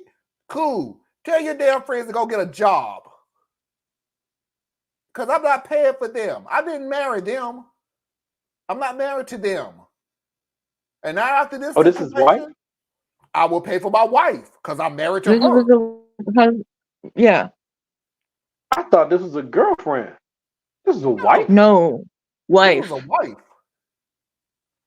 About 24 That might He said actually he change put my answer a little down. bit. He said he put down $200 bills one for his wife, one for him, and left. That tells me, okay, yeah. Where are y'all eating? That it comes That to changes the 7. whole thing. Go ahead, Chris. So that's his wife. That means if anybody knows his pockets, she knows his pockets. So $700 in their world obviously ain't that much money. So, because otherwise, please believe, at least every wife I've ever known, they protect their money. So they not gonna sit here and just be like, yeah, go drop $1,000 just to do it, and you ain't got it. No, no. Maybe there's a cultural divide, but I ain't never known one. So this speaks to me as another rich folks problem episode on Radical Truth Power. That's what this right here says to me, because this means he could have easily paid that whole bill, not thought nothing about it, and moved on about his life. So now his wife feels some kind of way because in a way he did just kind of embarrass her amongst probably other people who move in a similar level. So everybody at that dinner could have paid for that food. Like everybody. All of them probably moved with money, where $700, whatever, any one of them at the table could have cut that check and moved on. He was being an ass because he didn't want to. So I'm paying for me. I'm paying for her. That's what we ate. Probably didn't even eat that much. You know, $200. Y'all figure the rest of it out because I don't owe the rest of y'all nothing. And then he was like, let's go. And she felt embarrassed, most likely. Right? Now, the story would be different if it's regular folk. He left. She had to go home with the friend. Oh. Well, he dropped the money and he left. Was he mad at her? Yeah, for just saying that he will pay for everybody, that this was the understanding of everybody coming to dinner was my husband will pay. Yeah, because she was the one she was the one who announced it. Oh, yeah. So he got side button. Yeah. So right? he still sound like rich folk problems where he could have easily afforded this whole thing and it would have been nothing. But he's standing on the principle of how you gonna paint me in a corner and tell me what I'm gonna do. I'm going home because I'm not gonna argue with you in front of these people. So here's the money. I'm out. One of them can bring you home. I can see that too. Yep. Yeah. If it's real, whatever. I don't get I'm with this kind of money. And I apologize, Theas. I know you hate rich people, first world problems. That's what they done named it now lately. Not that I hate them. I just don't see that. It's just they don't mean much to me. I understand other people find it interesting. They find it topical. I get that. That's why people love celebrities and shit. Because I don't know. Yep. Sorry to say it this way, but they're fucking simple and they want to spend their time focused on other people's lives. That's fine.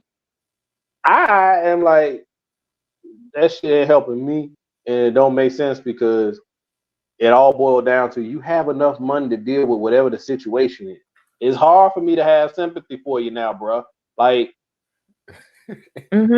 what part? There's real people out here that money ain't gonna fix what they dealing with. We ain't got $200. We ain't got $200 in cash to plop down on the table. And by the way, there's another part of the story. There's another part of the story where the guy went, "Oh, I feel kind of bad because I didn't put enough down for a tip." So that was the whole price for the That's just the appetizers. God, nah, bruh. Hey, I feel for you. Put yourself in the sit.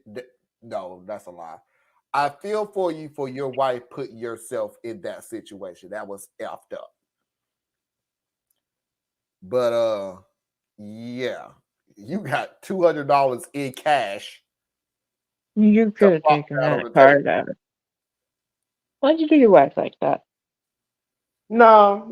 No. She ain't the victim here. She She ain't no the victim. victim here. No, She I'm not ain't saying the she is. victim. how's she the victim? I'm not No, she's saying saying she she's is. not saying she is. But I'm Oh, saying nah. She decided to show her whole ass. And he decided this is an ass showing party. So he showed his ass too. That's all. Uh-huh. That's all.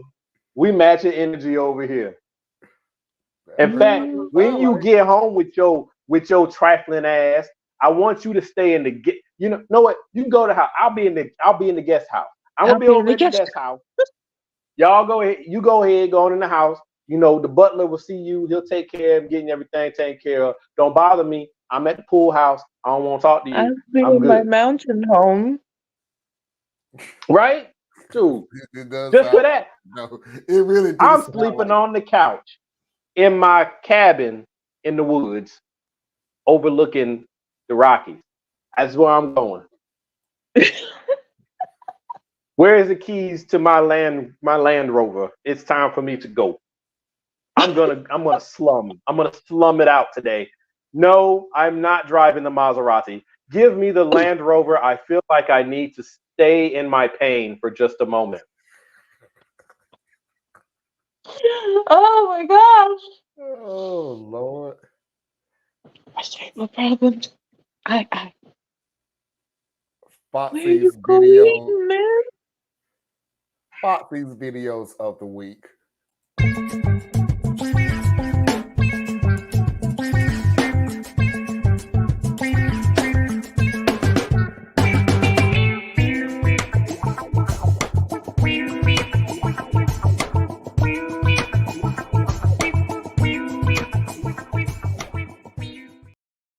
Well, since we are not going to have a show tomorrow, I'm going to go ahead and put one serious video in that I did discover. And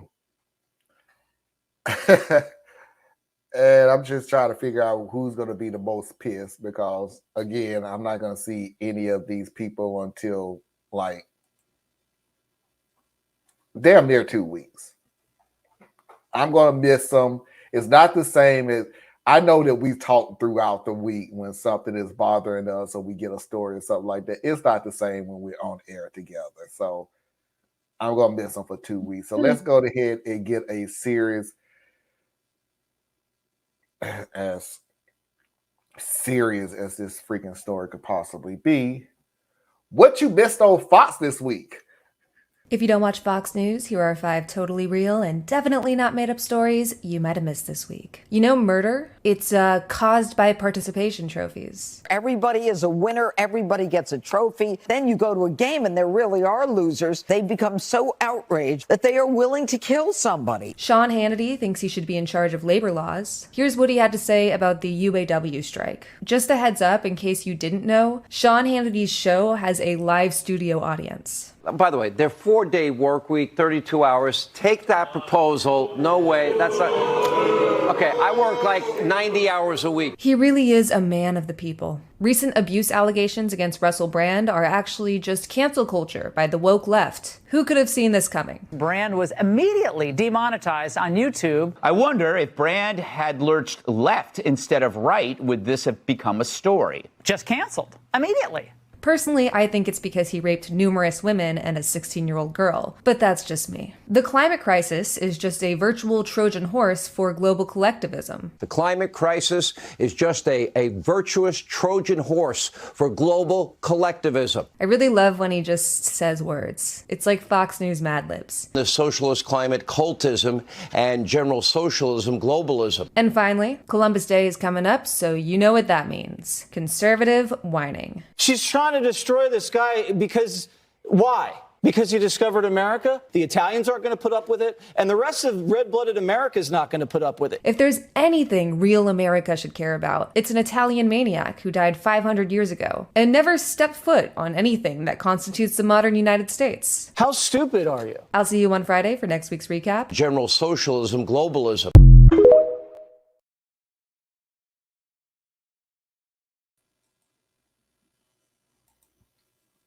So, yeah, that's Fox. Fox Madlib. Madlib. And Yeah. that's a very large percentage of this country and their mental capacity. They are literally just feeding these people what it is that they want. These people are stupid. I mean, they really are. I mean, I know people say, don't call people stupid. No, they're stupid. Okay? So they're just feeding the stupidity and making money off of it because they can. So once again, people like to focus on Trump, but you need to look at who's following Trump. They like to focus on Fox. You look at who's following Fox. These people have been told outright that they've been lied to, they've been manipulated, and they're being disrespected. Outright. It was in the courts. The same courts that they always talk to those of us on the... Yeah. Right? The same courts that they tell us on the left will respect the law and follow the process. And then this is what happens. Shit comes out. Hey, here you go. And they're like, no, that's the liberal media lying, and the judges are all lying, and everybody's lying, and they're lying and lying and lying. Despite the people who said they lying to you, or you believe them. Ain't nothing you can do for these people. Fuck them. Now, out of all those stories, though, I do want to say, and I could be off base here, the very first one, most things have a kernel of truth in them. That's how they're so effective in getting into the mind worm or brain worm. But the rest of them was so far off in the la-la land, ain't nothing I can do with that. But the first one, I think there is something to be said about the fact that we coddle people so much, and we've taken away all the things that allow a child to learn how to deal with disappointment, defeat, adversity. We've taken it all away. They can't do dodgeball. They can't play tag. They can't pick teams. They can't. It's all the stuff that I need a child to learn how to wrestle with disappointment, because it's a part of human life, period, no matter what. I need a child to be able to wrestle with disappointment, to wrestle with I'm not the best, to wrestle with if I want to do better, I got to work harder to be better. People say, well, that's right-wing talking point. No, that even if it is, it should just be talking points. It's the truth, right? It helps people build up some emotional scar tissue, I guess you could say. So that the first time you're dealing with, no, I don't like you. No, I don't want you. No, I won't give you my number. No, I won't go out with you. No, you can't have this job. No, I don't want you to work here anymore. No, no, no. I need you to have already learned how to function through no before you're old enough to get access to lethal means. Because I don't need you working through your emotional dysfunction for the first real time when you have the ability to really lash out. See, a little kid lashes out, he might hit somebody. He might bite somebody. He might throw something. But see, he's 7. He's 7. I can work with him to learn how to control his anger and grow and move from this position. You avoid that, he's 22. You ain't stopping him when he got that gun. So it's just like, and I know that's not everybody, but it doesn't need to be everybody. It just needs to be enough people that have learned how to cope with their own emotional triggers so that they can navigate better. And instead of saying that the solution is therapy, therapy, therapy, how about you help them before therapy becomes the need? It's much easier to raise a strong child than to repair a broken adult. But whatever. But the rest of that stuff was like, I had this conversation, That's a good- and it's been a long time ago, so it ain't something recently. I despise participation trophies. I mean, I really have a irk. I really There's a don't place like. for them, Marlon. Yeah, that is my point. That is at least one of them. I paid for them. You didn't earn it. You literally did not even earn it. I paid for it. The money that I got for you to get in that football thing was to go towards the trophy that you was going to get regardless if you played or not. Right. And I had this conversation with somebody. Imagine trying to tell somebody they need to improve when they have no reason to. Imagine telling that to a child. Imagine that telling to a child that, hey, regardless of what you do at the end of the season, during the off season, or anything else, I need to tell your child that he needs to improve on this or that, or speed, or strength, or accuracy, or anything like that. For me to turn around and go, for what? Because the results at the end is the exact same thing as if he didn't improve. So what But is that's that what they did. working towards? But that's what I'm saying. The system we grew up under, and I'm not saying it was perfect, but this is one of the things that did make sense. Okay, because people like to say participation trophy, but we had them then. It was just different, right? We had ribbons, right? The ones who actually won got a trophy. Yeah. If you just participated, here's your ribbon, right? And if you participated and you weren't given a ribbon, then you were given the little trophy, right? Everybody got the little trophy, you know, the little bitty thing, right? So you could tell quickly, this is not the winner's trophy. This is thank you for participating trophy. If you want the big trophy, you got to beat the people who got the big trophy, right? And it created that, and it helped sift a lot of things out. Because right now, we don't want to tell anybody no, right? We want everybody included. And unfortunately, that's not how life works, okay? You shouldn't be intentionally excluding people, but everybody doesn't necessarily need to be included. Everything ain't for everybody, right? So I do understand where participation trophies come from, because we have fully integrated, or trying to, I don't know, they're more integrated of the children with special needs into children who do not have special needs, right? So I want to make sure that I am sharing that you are 100% a part of this team, right? You might not be able to function or do some of the things that the other kids are doing on the team, but you are 100% a part of this team. Here's your participation trophy. Everybody gets a participation trophy, right? But the winners of whatever the contest is, they should get something better. They should have you striving for it. And then I personally, and I don't know, so parents out there who do have children with special needs, I'm not trying to be insensitive, because really I love, one of the best experiences I've ever had, and I know what I sound like right now, but was when I worked with the Special Olympics, because it really helped me personally. But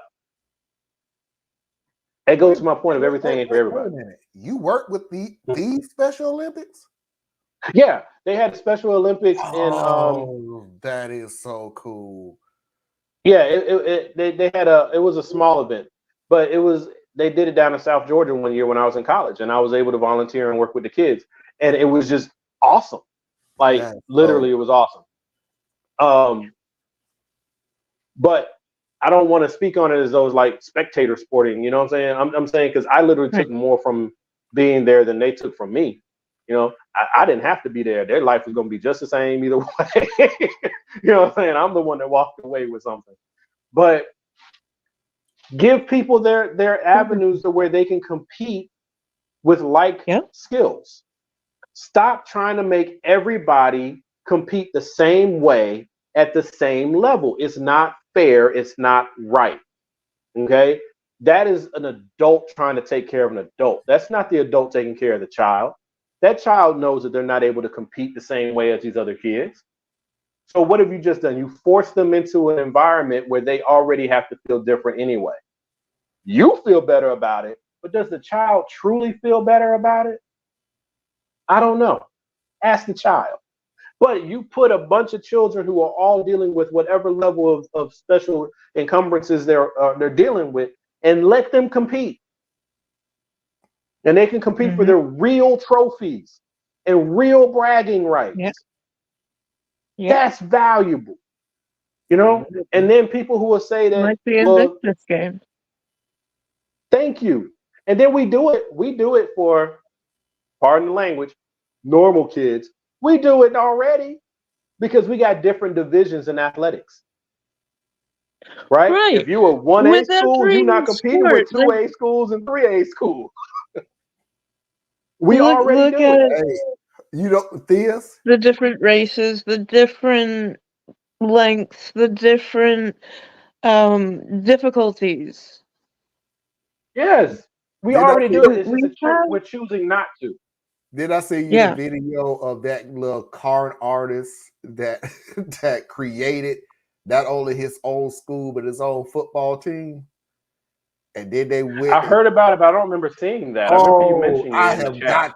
got to. But I probably have don't send it got to me to because do a that kind of stuff show. makes me mad. I don't want to. I don't need to see that. I have got to do a show on him. I really do. This dude was trash. But why elevate that? It ain't elevated. It really isn't elevated. This dude, because I have to, because here's the deal. I guess this is the reason why I did it. Why I would do it. No time soon, because I don't want to deal with so much. Because as much of a trashy individual that he was, and he was a trashy individual, he made one point that stuck with me. He was trashy, but he was trashy because he lied and manipulated and used people, and it was absolutely disgusting. The funny thing about it is the people who was doing it, quote, the right way, was doing the exact same damn thing. Yeah, they just do it at a smaller scale. And you didn't blink a effing eye. Yeah. But hey, that's how it is, right? Because you're right. But You're I didn't want to 100% right. I apologize. I didn't want to get on the point. The point was the fact that he made up a school to make up a football team, and he thought he was so Billy Badass that he wound up playing a real football team and got the living crap beat out of him. This is what I mean. Like, Anna, you have to see the game. It was absolutely the most disgusting. It was the equivalent of an elementary school football team playing the Chicago Bears. It was terrible. You don't give. Okay, sorry. Here's my point. I always try to raise the children like my mom raised me on this scale. My mom always used to teach me, what if I wasn't here? And when you're a little kid, I never understood what that meant. Because it's like, yeah, but you are here, so I don't get what your point is. And then I grew not up always going to be. understanding is, if I was not here for you in these situations right now, what would you do? I can answer your question right here, right now, because I am here. But if I wasn't here, what would you do? Why I don't like participation trophies is there are kids who go out there and they give their all. Kudos. I appreciate you. However, let's be realistic. We have kids who showed up. Then we have kids who don't even damn show up. They just on a piece of paper. And you get the exact same thing. Then you have the audacity as a coach to come back and go, here's where they need improvement. And that's why I want to look at these people and go, why? Because everybody is going to get the exact same thing, and that's not effing realistic. But isn't that very much realistic, Marlon? It's not. People It's come not. no, because you go into the work I'm gonna tell you environment. this. I You know go where into you the go work with. environment. I can tell you where you go with this, and I'm gonna tell you what. Because I would rather know that you gave your all and you got fucked over than you did not give a shit and want the same thing the next person got. And that's unrealistic. I might have missed part of what you were explaining.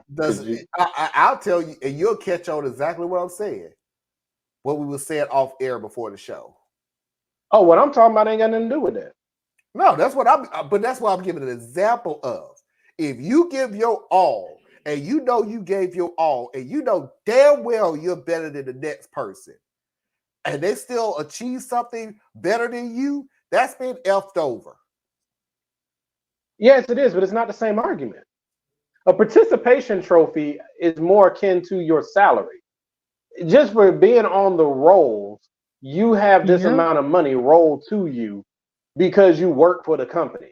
Whether you work hard, whether you are out on disability, not necessarily disability because your pay changes there, but you're always out for some issue or a reason, or you're there every day plugging along and being ignored, working your butt off, or if you're there every day working and you're being recognized. Any of those things, the participation trophy is your paycheck because it happens every 2 weeks regardless. And if you mess something up, then it's a different process that kicks into place to get you cut from the proverbial team. I'm fine with that part of it. I think they need to bring back the other part when we're talking about participation trophies. I like that participation trophies exist because that kid who really, he's going to be an excellent cellist. He ain't never going to be good at running linebacker. Okay? But he's out there and he's trying. He's horrible. He's missing all the blocks. He can't remember a play to save his life. Right? But he's out there. He's suited up. He's part of the team culture and all that. Give his ass his little ass trophy with a little bobblehead on it. Give it to him. So he can look back at it and say, I did that thing. Right? The ones who are really good at it are going to go on and they're going to letter and they're going to get big trophies and they're going to get accolades and they're going to get the name in the magazines and they're going to get there. I'm fine with the participation piece there. It's just that we've gotten to the point where the participation in many cases is the entire story. Like there's no variation past that. Like literally everybody gets this thing. That's where I'm like, you've destroyed competition once you start doing that. Because that gets to what you were saying, Marlon. Why would I work harder to become a better running back if I'm still gonna get the same trophy? That's where it comes down to the coach, and it comes down to the family, and it comes down to the individual. Between those three entities, that's where you have to understand that this was never about the trophy. What is it that you're here competing for? What is it that you're actually after? Are you just trying to be a part of the team? Are you trying to be the best team? Are you trying to be the best person at your position so that you can go and be on a better team or be recognized? These are all three different objectives, all very real, but you got to figure out what that kid wants. And if you are only holding up a trophy, then I think that as a coach and as a parent, you failed that child. You never got to what they're actually after.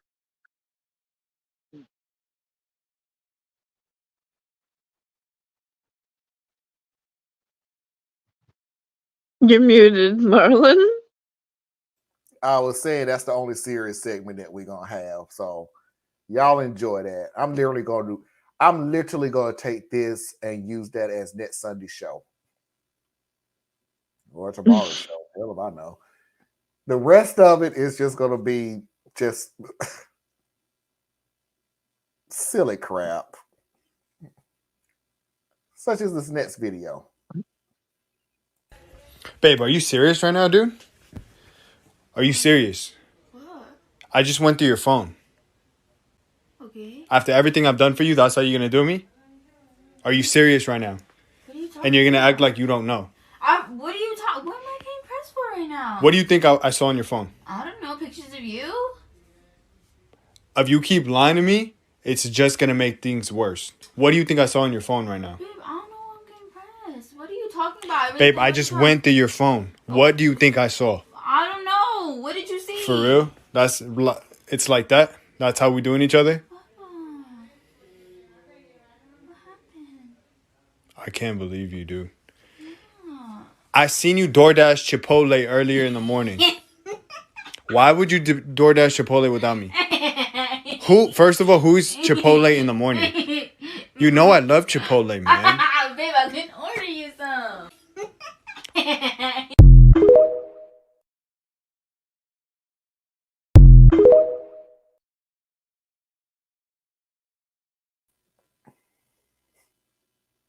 So this is why I got trust issues.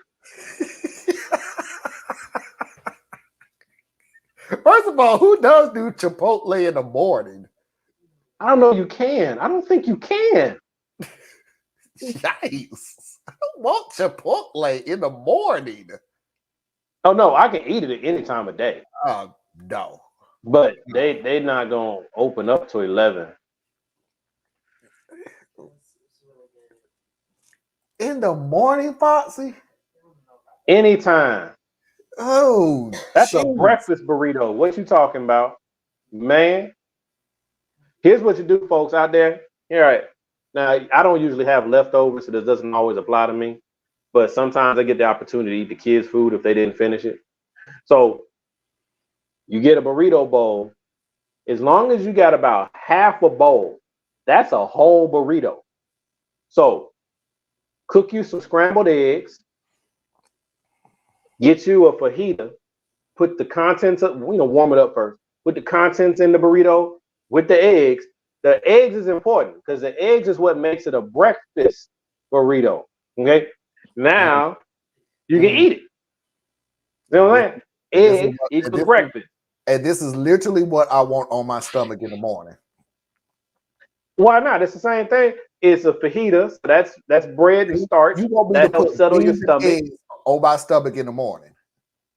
What's it? What? It ain't gonna hit you no harder than all that coffee people be drinking. In fact, it's gonna bind you up because it's a lot of starch. So worst it's gonna do is slow you down some. You ain't gonna have to go boo-boo. But when you go drink that coffee, all of a sudden now here you are trying to use public facilities. You're nasty. Okay. Meanwhile, nobody can use that public facility for about a good 30, 45 minutes because you done blew up the whole damn bathroom the size of your office because you decided to put some damn beans and eggs on your stomach early in the morning. My stomach ain't that sensitive. I don't know what's wrong with y'all's stomach. I don't use the public facilities like that. The only thing I can do at work is pee. That's it. That's it. If I feel like I gotta do number 2, I'm going home. I'm going home. Bougie? And I live an hour and a half away. I'm going home. I don't use public facilities for number 2. Not happening. Not gonna do it. Whatever. It is what it is. Next video. If it didn't follow going up my stoop, it ain't gonna get my poop. Thank you, Jesse Jackson. We're gonna move on to the next video because I have no idea what the hell that meant at all. Okay. Don't drop a load away from your commode.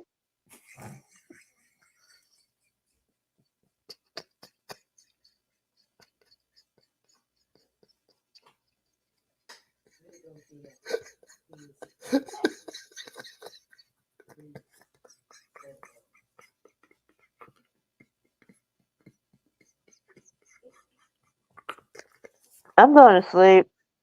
I'm going to sleep. Don't go to sleep, Alan. That's it. Good night, y'all. Wow. I think if Jesse would have said some of these things, he would have won.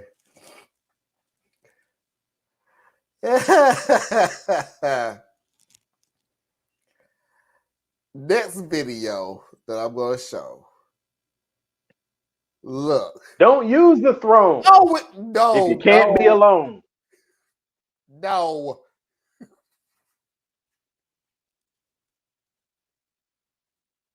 These have been bad until I can actually get through this segment. Look, everybody. Just let you know. Anna, Tracy, Nikki, Susan. This is a joke. This is only a joke. Laugh it up. It's a joke. It's real, but it's still a joke. It's absolutely correct and absolutely true beyond a shadow of a doubt, but it's a joke. Let me put that out there, okay? Come on, then. How men and women say I'm sorry. Okay, baby, I'm sorry. Simple.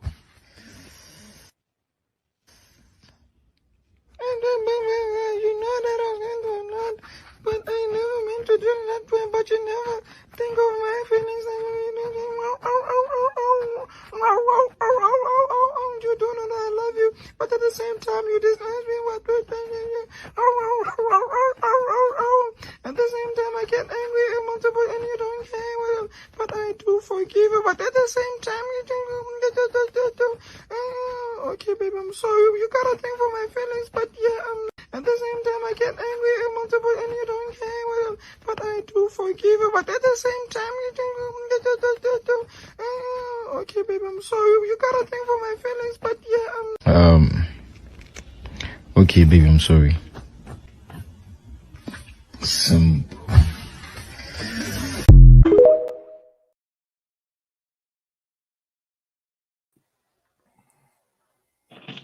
You see, he was so wrong.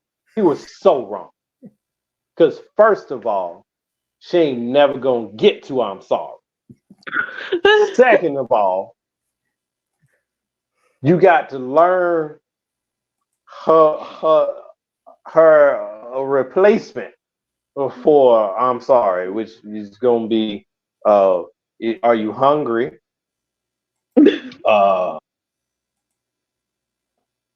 Sometimes I get I just get crazy, or we all have bad moments. She might say that one, or she'd lay in the bed with available. That's what happens. It's one of them.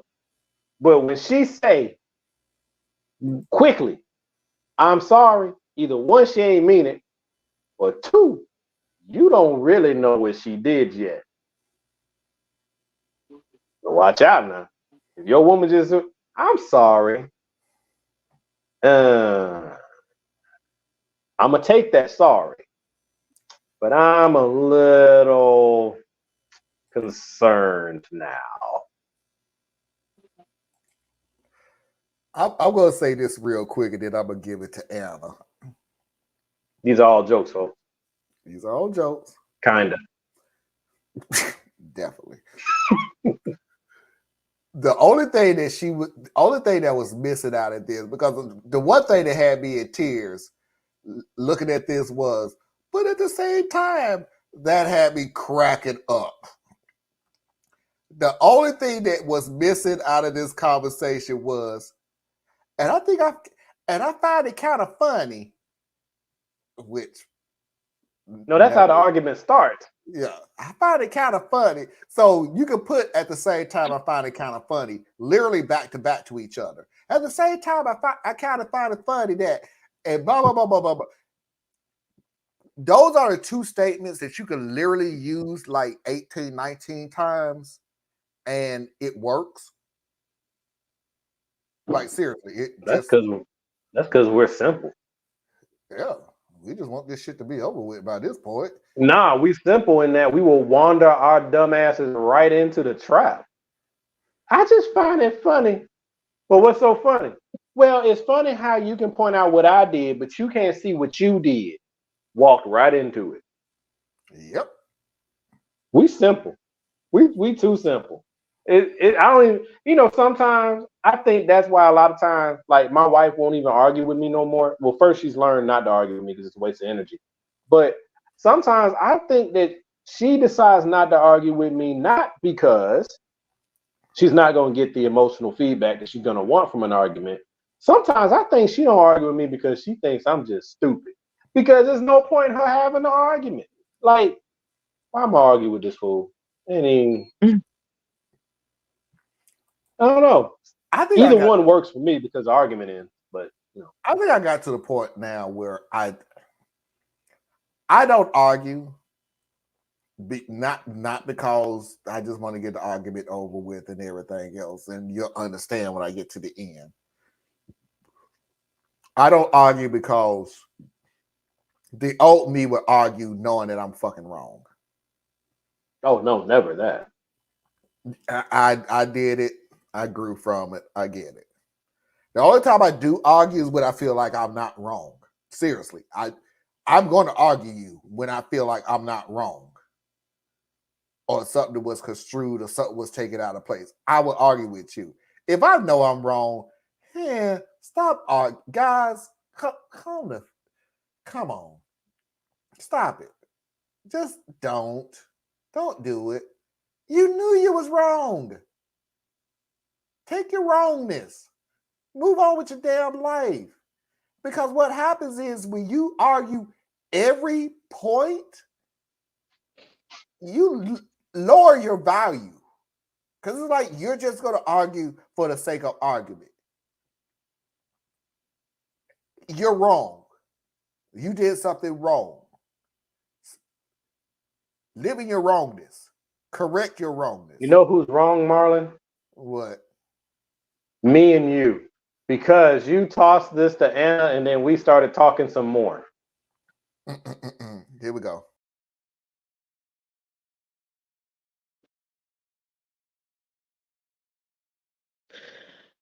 Oh my goodness.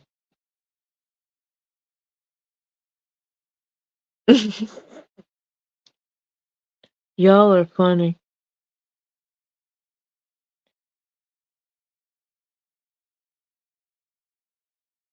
What got me was the howling. I know a lot of people like that. I'm not like that. If I know I hurt you, I just go right into I'm sorry.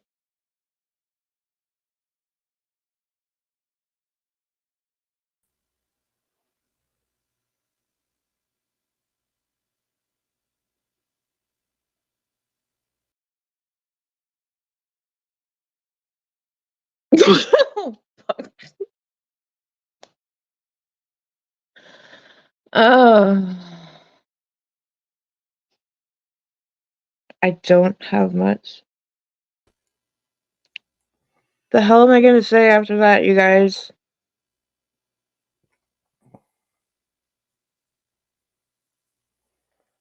You know how it is. Diaz likes to take over a conversation, so he takes all the.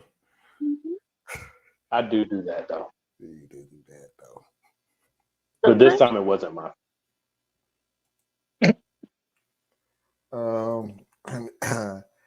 I usually have to think about it, but I can say I'm sorry straight up. I just don't say it when I'm not.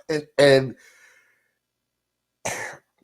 here's the deal: in a functioning relationship, you don't.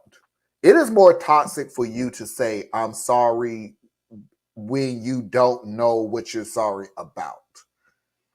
Yeah. You can't correct yourself on something you don't know what the hell it is. I mean, because, and this is not even a gender thing, because you could have somebody who you stayed out later than you said that you was going to stay out the night before. You need to own up to it and go, I'm sorry. Compared to you put the deodorant on the same way as my ex-spouse did, and that offended me. What the fuck is you talking about? That's the part when you start fighting back like, what is wrong with you? But if you fight every battle / you say I'm sorry to every battle, you don't know what the hell this relationship is about. You have not a clue, because you treat every situation the same. Thus, you can't let it go. You grown from it. Oh, I'm sorry. Wait a minute. Theus, let me put it to you a different way. You came back later than you said that you would. You said you was going to be back at 1 o'clock. You came back at 3. Oh, dear, I'm sorry. I saw you put the deodorant on the same way as my ex-boyfriend. I'm sorry, dear. I won't do that again. Are you serious? That's not the same damn thing. Yeah, the second one was You weird as hell. apologize in the exact same way. Nah, man, look. This goes back to where we didn't agree before, right? I don't believe that every time someone apologizes to you that they owe you an explanation as to why the hell they apologize. You're not their mama, you're not their daddy. They don't have to come to you in supplication to meet your expectations of how sorry are you. You know, I think actions speak louder than words. Now, there are times explanations are needed because that's shown a level of respect to your partner, right? To go beyond just saying, I'm sorry, but saying, I'm sorry I was late. I know I agreed to be here at 1. I lost track of time and I'm sorry. Right? That to me, that's a sufficient I'm sorry. But to some other people, that would not be a sufficient I'm sorry, because how are you going to make sure this doesn't happen again, Theus? How do you think I felt, Theus?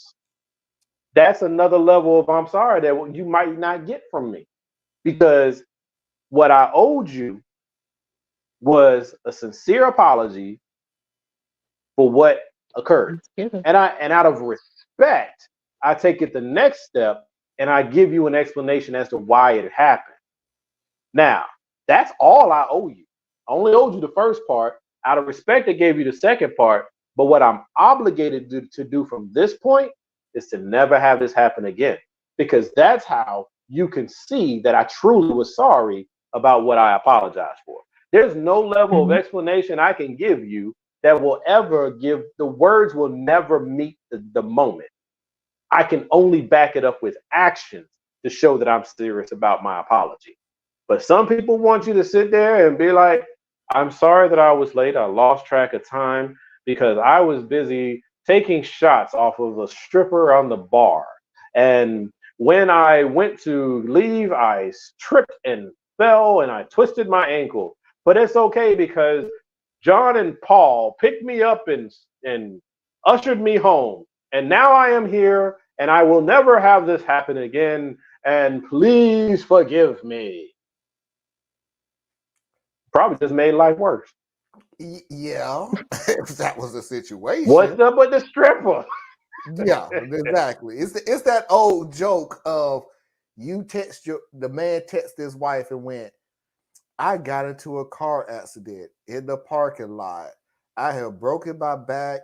I have spinal fusion surgery that needs to go on, and I've broken my ankle. But I think I'm okay because Paula took me to the hospital in enough time to get everything taken care of. And the wife texts back, who the hell is Paula? Who's Paul? The only pushback that I get on that is, you said you was going to be home at 1 o'clock. You're home at 3 o'clock. What the hell happened? I can see you saying, I lost track of time. Theus, stop putting your comments in here as if you agree with yourself. That is so cheap. That is so damn cheap. Everybody comment my simple man is theist. Stop doing that. What happened was I'm not good with the technology. So I thought if I hit the 100, that was me responding to Susan. But what happened was it kept coming up on the screen like I was agreeing with myself when I wasn't. I was agreeing with Susan. And when I realized it, I typed yup. I'm an old man. I'm an old man. I got you. Okay, I'm gonna go with that one You're then. not- Fine, because it just looked like, and this is why I feel the way I feel. Complex mind, Superman said, "That's a up to beautiful answer to that question." Now sometimes I do listen to the segments that you would drop, and I'll be like, yeah, that dude's right. I do that. I don't type no comments though. I don't You be have typing no literally went comments. into the comment and go, "Man, the dark skinned dude sound like he know what the hell he talking about." That's and I'm like, "It's you! Stop cheating! You can't do that." It still sound like you know what he's talking about. Either way, we're gonna move on to the last video of the night, and it haters in the building. Yep, I can live with it. I can call it worse. This is the last video of the night until October 6th. This culminates, and I know I use that word. I butchered the hell out of that word. Yeah, I'm like, what? What was that word again? I think it's going with culminate. Yeah. Culminate? Yeah, think okay. Because at first it almost sounded like caramelized, and I was like, I could go for some nice. I could go for a double patty melt. That would be so good right now. Caramelized onion. Oh, yeah. Okay. All this judgment. Yeah, I can live with that too. This is how we have been feeling all I'm this. sorry, I just don't do a whole lot of food. Yeah, I don't do onions. This is how we've been feeling. I will speak for Theas. This is how we've been feeling all week long. May it literally been 2 weeks. We just been sucking it up. This is how we've been feeling for the last week. This weekend, probably next weekend too, because me and Thea's got some things to work out. We don't know what the path is going to be. Not with each other. No, it's too. I have something to work out. Thea's has something to work out. It's not me and Thea's. Me and Thea's is cool. It's the situation that we're in right now. But to the situations we have to deal with, to them damn people that say they could replace Anna because they can stay awake, to anybody else who comes later on and says some dumb shit like that, this is how we feel about you. I'm not even going to take anybody down because it's that damn short, but it really gives a point. I don't like your attitude. Maybe if we wait just a little bit longer, a fuck will fall into my hand, and I can give it to you.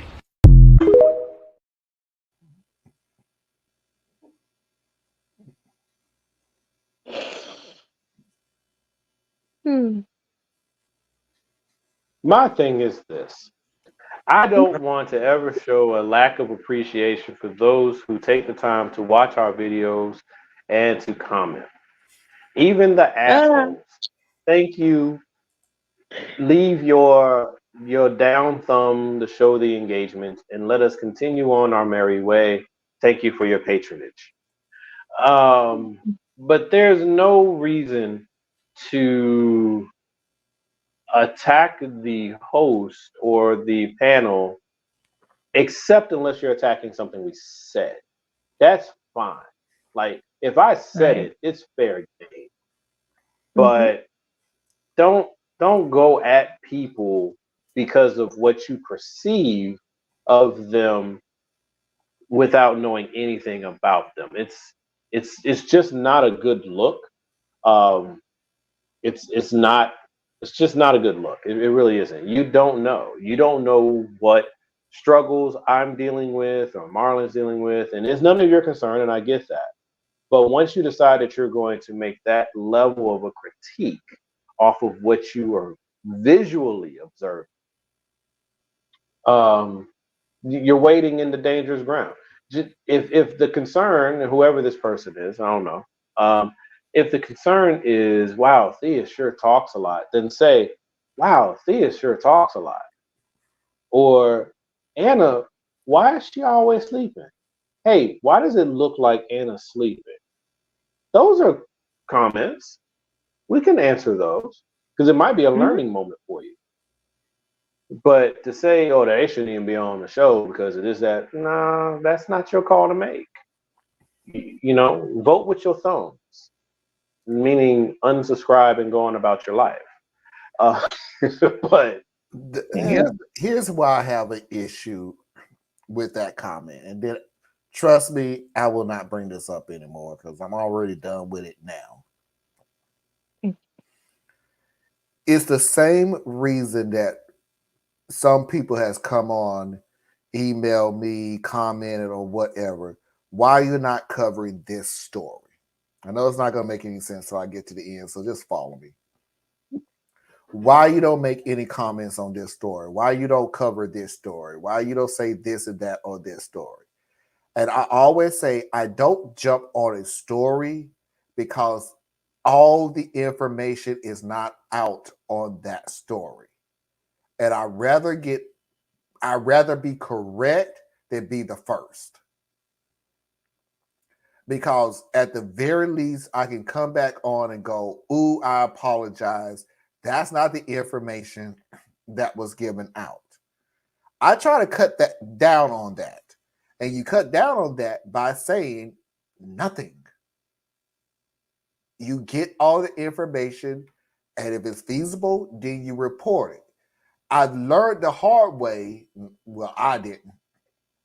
I've learned that because I watch people who come on here and make comments and make rash decisions and go full scorched earth on situations they have half the information on, maybe even a quarter of the information on. So why did I go blankety blank on the Anna situation? Because you didn't know shit. And when I posted what the situation was, you didn't say shit back, which I was fully aware you was going to do. Please do not pretend you did not see what the comment was back. You could have gave a thumbs up on the comments that me and Anna put back, but you didn't. And that's why I went scorched earth. It's not that the comment that you made. People say some stuff on good faith. They may just say it wrongly. I am fully aware with that. The only issue that I have with you is when you do get the information, be man enough or woman enough to come back and at the very least go, oh, now I get it. I fully apologize. If you don't believe me, we've had one today in the comments. I literally went back and told the lady, I wasn't coming after you. I was coming after the comment that you made. Didn't hear a thing. I went back on, and the first thing I did was, this is the reason why you think you know all the information about Anna. First thing I did, ain't heard a word. It's nothing wrong with being wrong. But when you duck and dodge and feel like, oh, it wasn't me. What I didn't see that comment. I moved up. Life is busy all of a sudden. You took time out of your busy schedule to make that comment. Take time out of your busy schedule to say something back. Stop the bullshit. as Foxy like to say a lot. Stop the bullshit. That's why I went scorched earth. I did that earlier through the week. It's Saturday. Stop pretending like you did not go back and see the comments. And I think I'm more upset about you look at this show so low that you feel like staying awake would allow you to be able to replace Anna. I got a whole bunch of videos that calls you a liar. You want Theus out because he's loud and ruthless and he talks so much and blah, blah, blah, and everything else. I'm sorry. Let me explain something to you. If I did not believe, if Theus was talking as long as Trump talks with his bullshit, Theus would have been off this show a long damn time ago. Theus talks as long as he has because every word that comes out of Theus's mouth makes sense. I don't always have to agree with him on it, but it makes sense. It's a great point of view. As soon as Theus started holding a whole bunch, talking, and remember the Jewish people had laser beams coming from outer space, which caused the wildfires in California, Theus got to go. Hey, buddy, I'm not going to listen to 10 minutes of this. That's why I feel the way that I feel. Plus, for Anna's point of view, I have to make this perfectly clear. This is for the sake of the United States. Anna is the ambassador to the Ukraine. I literally cannot touch Anna. I don't even want to know what the international implications of that could be, nor do I want to even know what would happen.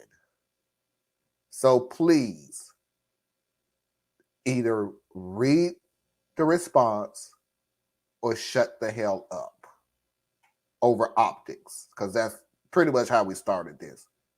Optics, not content. I'm done. I just saved the international situation, but y'all ain't gonna hear that. Y'all don't care.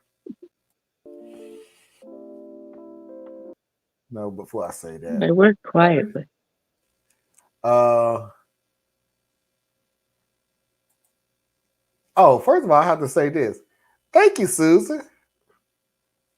Appreciate it. Okay, just point me to the food that's said it, please. It's one of the 3 videos of the cop laughing. It's in one of those. Trust me, I can't remember which one it was, and nor do I even care anymore because the show is almost over. I'll be right beside you, Tracy. It's in one of the 3 videos that we showed about the cop that was laughing at the woman. Seattle cop laughing. Yeah. Seattle cop. You have to look it up, but I can't remember which one it was. Without cause, yeah, it's optics. That's pretty much what it was. It was optics. Where there was the car thing, but it was funny.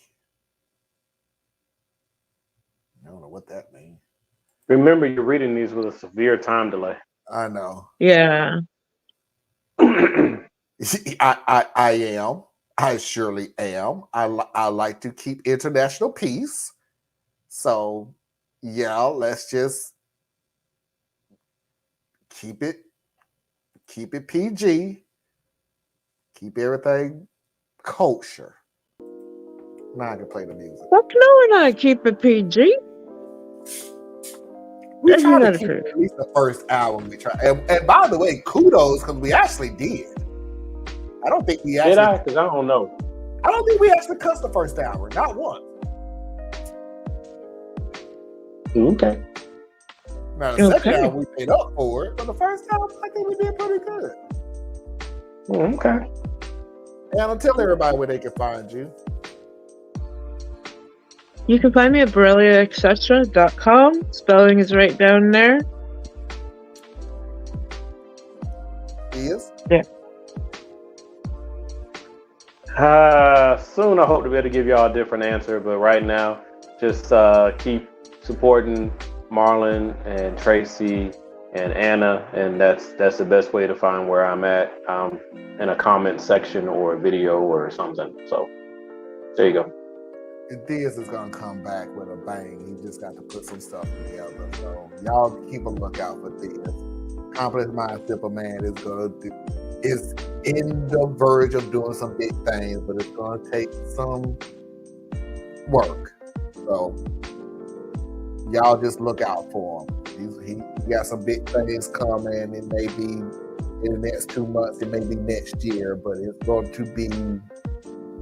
I swear, I feel like something is out there trying to stop me, man. Because I know. I swear, it's like every time I get ready to finally do something, I know. man, Just keep pounding it out. It's been a rough year, folks. If you need any help, please let me know. Yep. Help that Well, I I can give. appreciate that. But yeah, we'll revisit the programs and stuff next year. But I'm just saying, just trying to, like, I always struggle with putting out content just because I don't feel like people really want to hear what I'm saying. No way. And then sometimes I just don't feel like it. Like I just get, it's like, why? So maybe I need to find a way to talk about puppies. People like puppies. Find some puppy content.